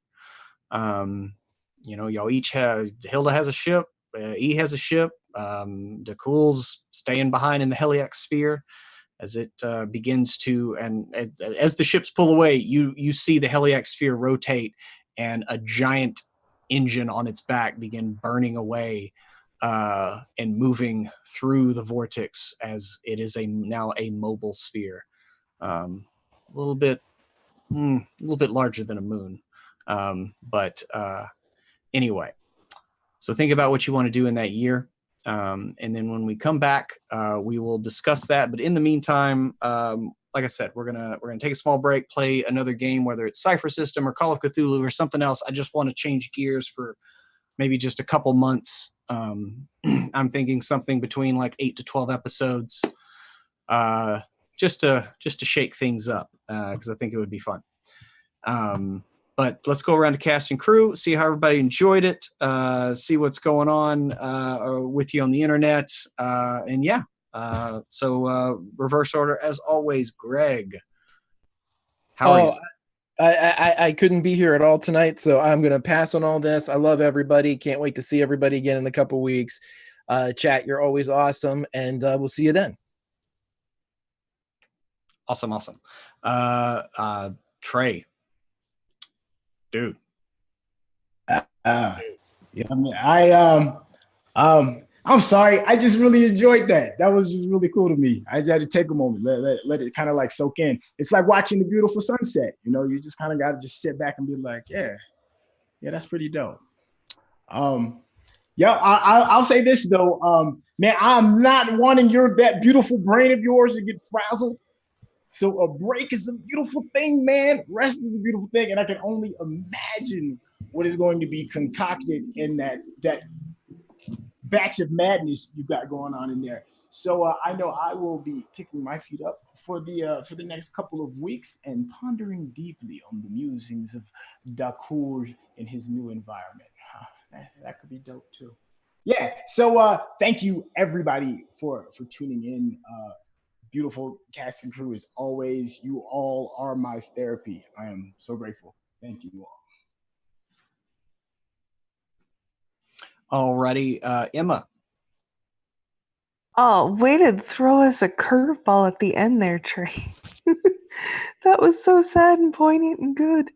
I love this game, and I'm also excited to do something which supports our DM and supports us as a group, doing more things together. I'm excited to have this break because we're going to be doing some crazy things in this break. And we will be doing a lot of planning for a lot more crazy things here in the next several months.